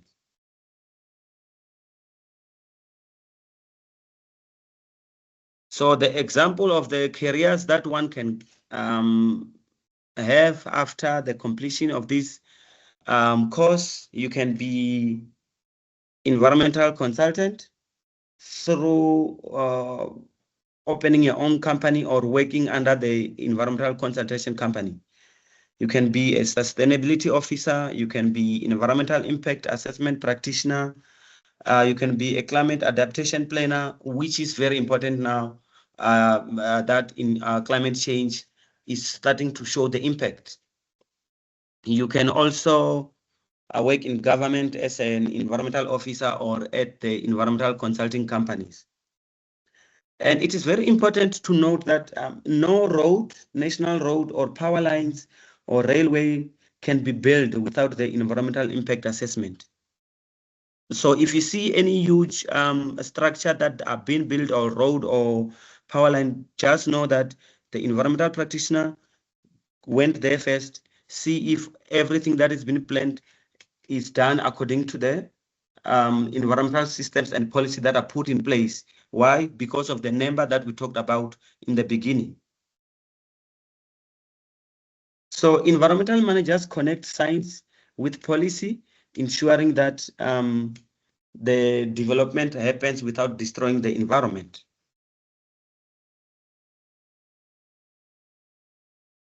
So I'm not sure if you've heard about the Sustainable Development Goals, which are very important currently and in the future.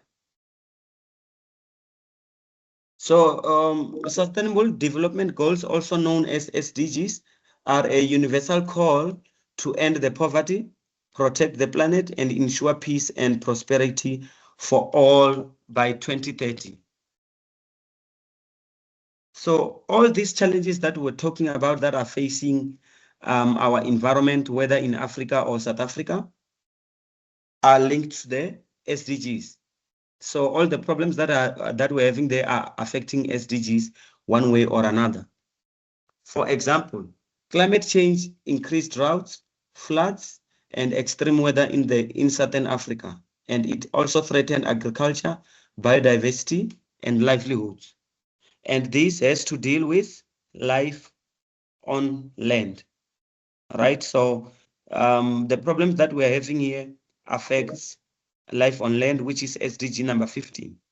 But because it also affects the agriculture, then it also affects the SDG number 2, which deals with zero hunger.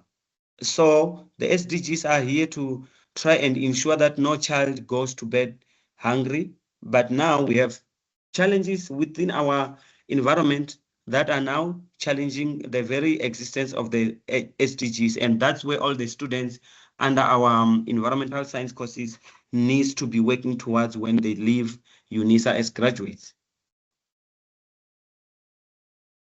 So graduates will help with creating climate adaptation solutions, dealing with conservation and sustainable land management.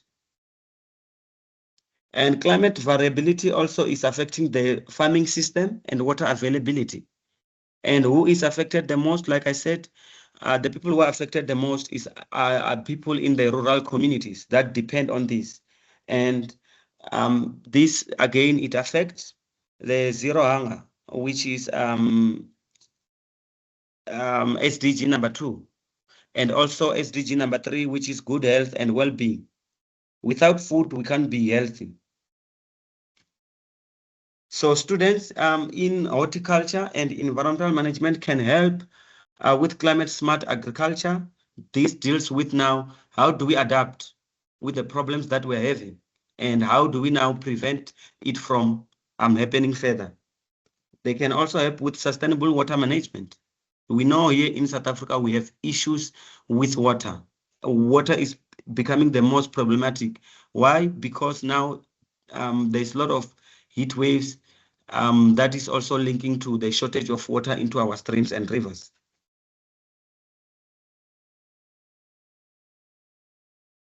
So South Africa has thousands of threatened species due to habitat loss and environmental pressures, right? And some of the species that have been threatened are our plants.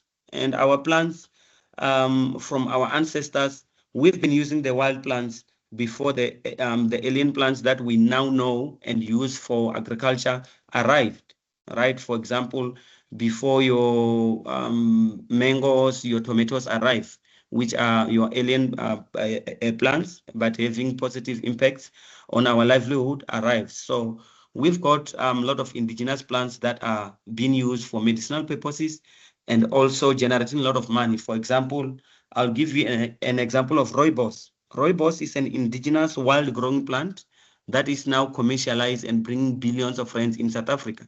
And if we don't protect these environments that we have and habitats in different biomes, that's when we have problems such as loss of this livelihood and our species.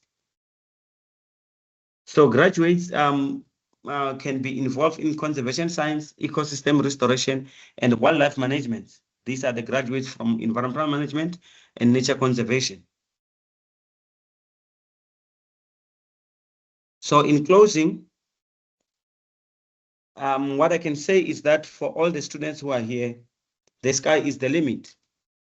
And all these courses, they are linked with each other, because someone who has been trained in agriculture can come now and venture into the biodiversity management, dealing with the monetization of our indigenous species. For example, I know of the projects wherein now marula is being used and commercialized. And the environmental professionals are going to be needed in government, NGOs, research, consulting, tourism, agriculture, and climate policy. So it is very important for you guys to remember that you are not studying your degrees or diploma just for going out there and wait to be given jobs. We are training you guys to solve real problems facing Africa, be it through collaboration or be it as an independent. If you will be hired at different sectors, then so it is also good, go and solve real life problems that are facing South Africa. But we also encourage you guys to think outside the box and think of what can I do? Don't wait for the employment to come.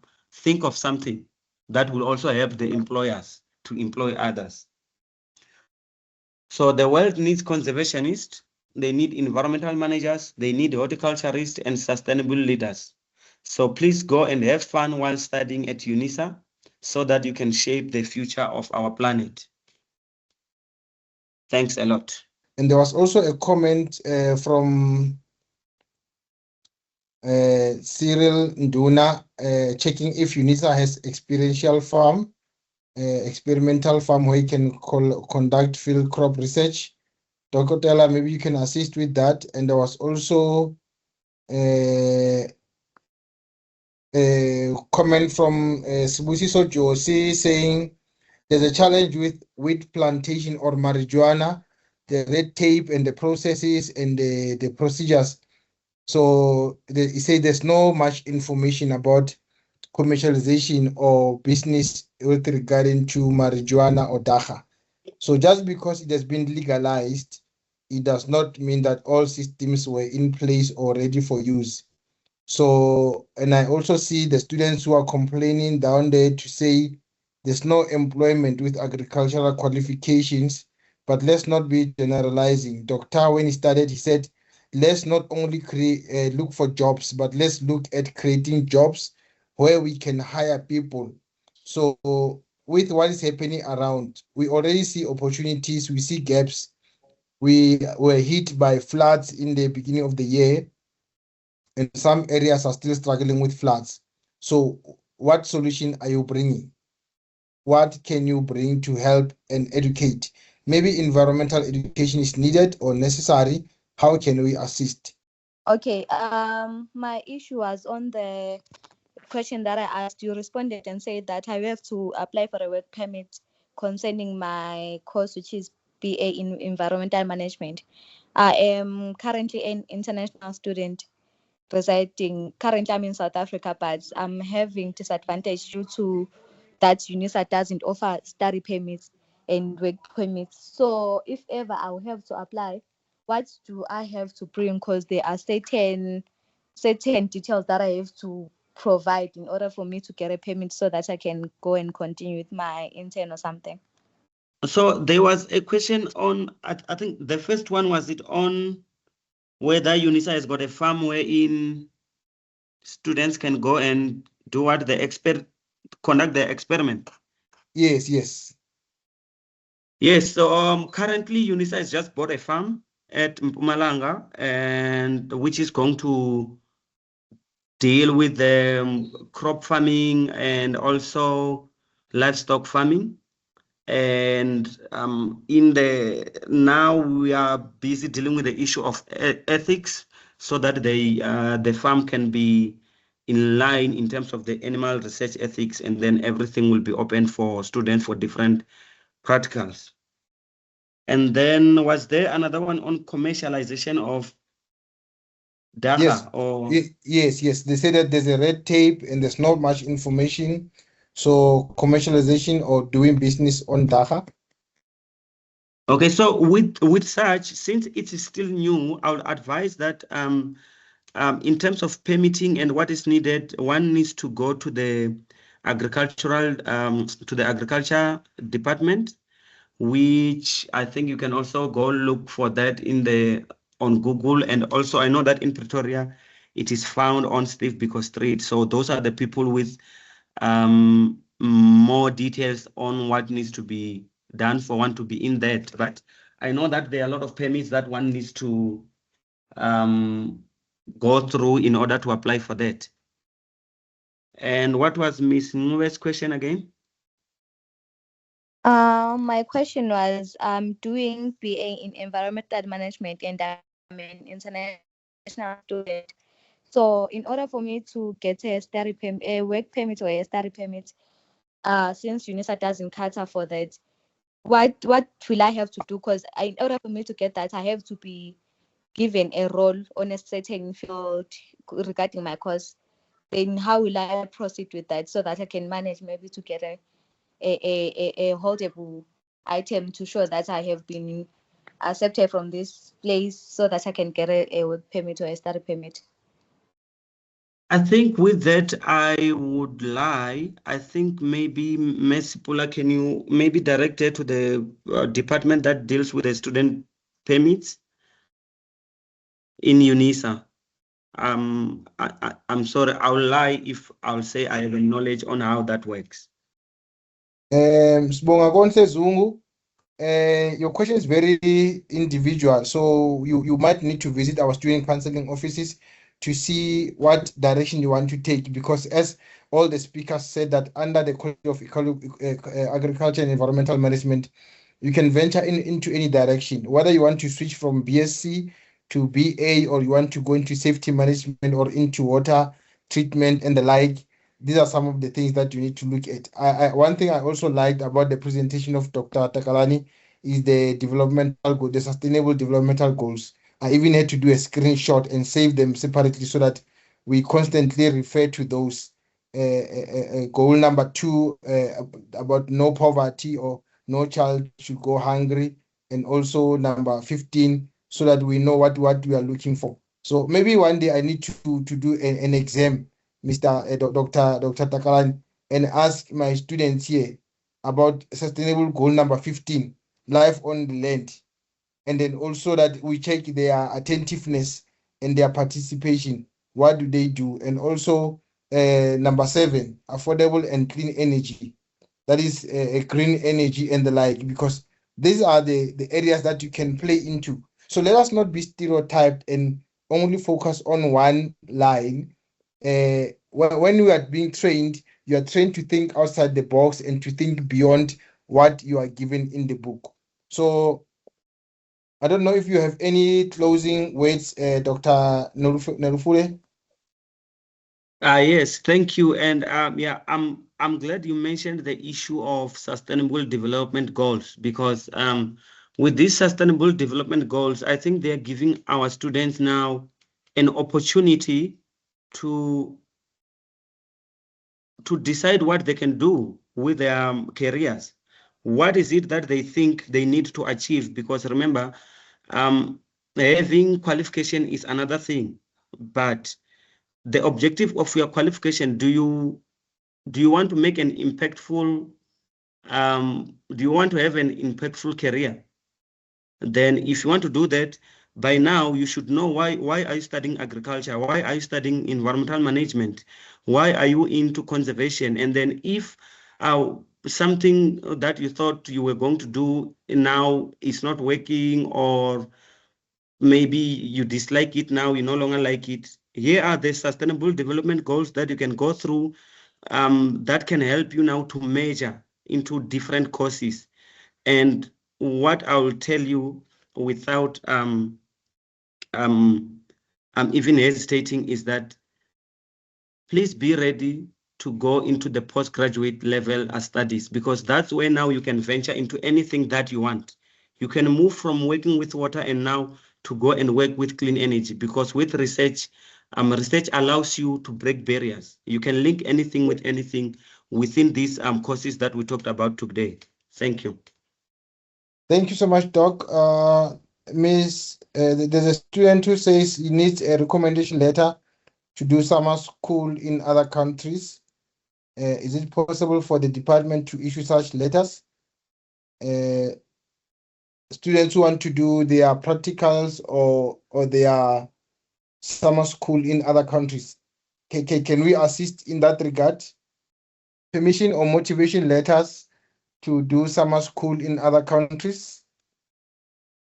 Yeah, I think depending in writing, if a student is bringing maybe an invitation and all that, I know as lecturers and managers of different institutions, we can issue such letters depending on whether it links to the, UNISA policy and catalytic niche areas.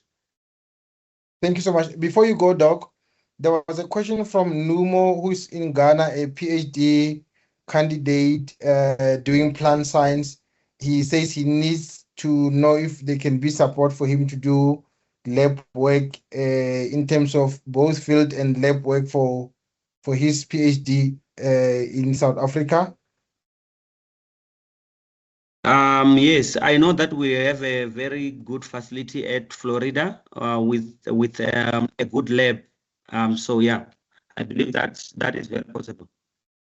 Okay, all right. Thank you so much, colleagues. I think this brings us to the end of our presenters. Your questions on the chat will be responded to. The lecturers, they are in and out of this presentation because they have to attend to other things. Dr. Radingwana requested to be excused because they have students to attend to in the labs and also in their offices. So we really appreciate. Can you please give all our speakers a round of applause and just to appreciate them and their time to say thank you for sharing that knowledge. We might not have gotten all the answers that we are looking for, but at least this presentation was recorded. So you are able to go even to their emails. I think Dr. Radingwana and other colleagues, Dr. Sambu, Dr. Sakong, also shared their details also on the chat so that you can contact them. And then I see someone who did what I requested, that we don't do it here because now you will be harassed by other people and you want to blame us. Kiriling, Mohoma, please, I requested that we don't share our personal information here unless you share directly with that person that you're communicating with, because now sharing your personal details like your emails can put you in serious danger that you get people stalking and harassing you. So we will not be held responsible. So we put a disclaimer on that. That's why we are requesting that please do not share your personal details on the open platforms that we don't have control over. We don't know who's also in attendance here, what they can do with your information. So please, colleagues, do not share your personal information with anyone. So I would like to request that we go to our evaluation. We are doing our evaluation. If you go on the chat, all of you, please go on the chat and see on the right hand side, Ms. Khomotso Nyamakazi has posted the link to the evaluation there. So please, we're asking you to, Dr. Nerufulu also asked to be excused.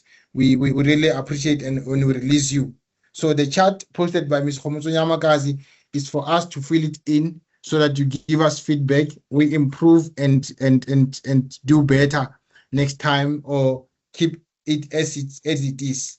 So if you can give us that feedback, we'll really appreciate. And thank you so much for being such good guests, for being such beautiful audience. And I really appreciate you. And I wish you all the best in your studies and in your career. Please engage with us. Send us those questions.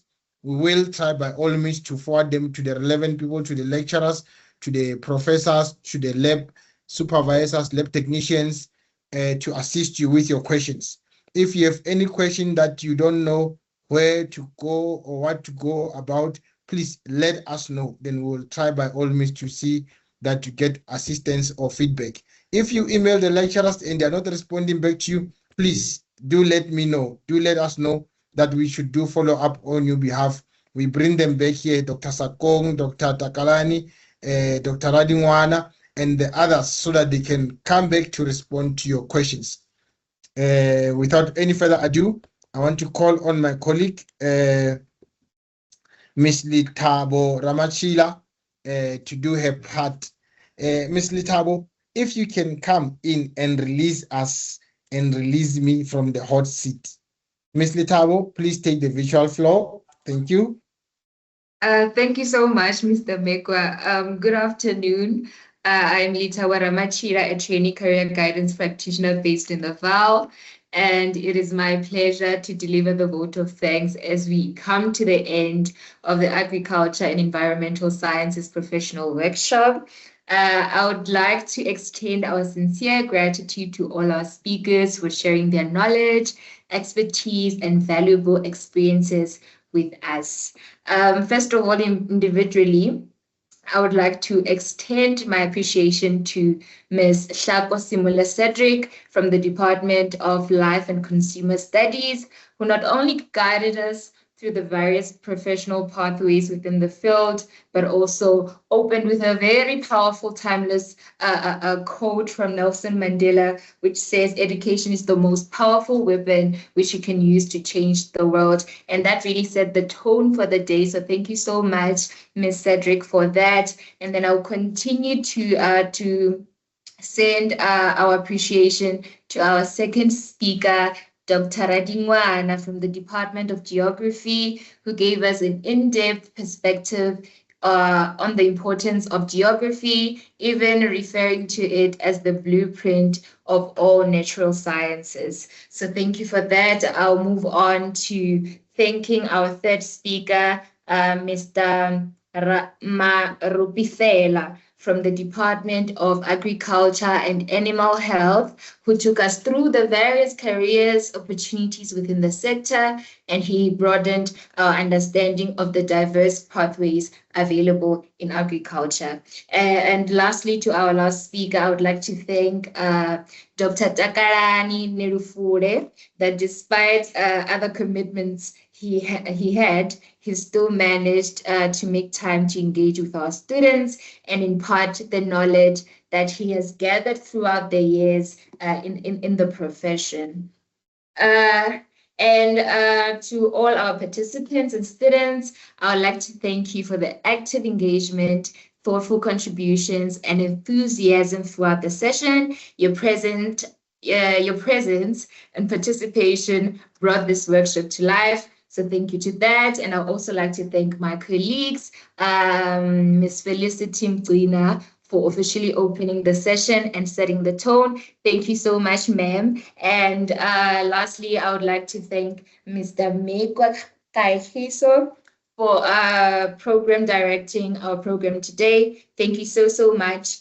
You were the glue for the whole entire thing. And to officially conclude, I would love to leave our students with an impactful quote from Will Rogers, which says, "The farmer has to be an optimist or he wouldn't still be a farmer." So with that, I encourage you students to be optimists and to be active participants in the outcomes of your future. I wish you all the best and enjoy the rest of your day. Bye. Thank you so much, our beautiful TCGP, Ms. Litawara Machira, Rory Wangamanda. Thank you so much, colleagues. I was waiting for that. Thank you from you. If I did not get that, I was having a garage meeting. So I really appreciate and then also the opportunity to facilitate this session. With that said, colleagues, please always engage with us, keep us in touch, and then want to hear you out. What are your ideas, how we can support you and assist you. To all our colleagues, we really appreciate and have a blessed day and goodbye.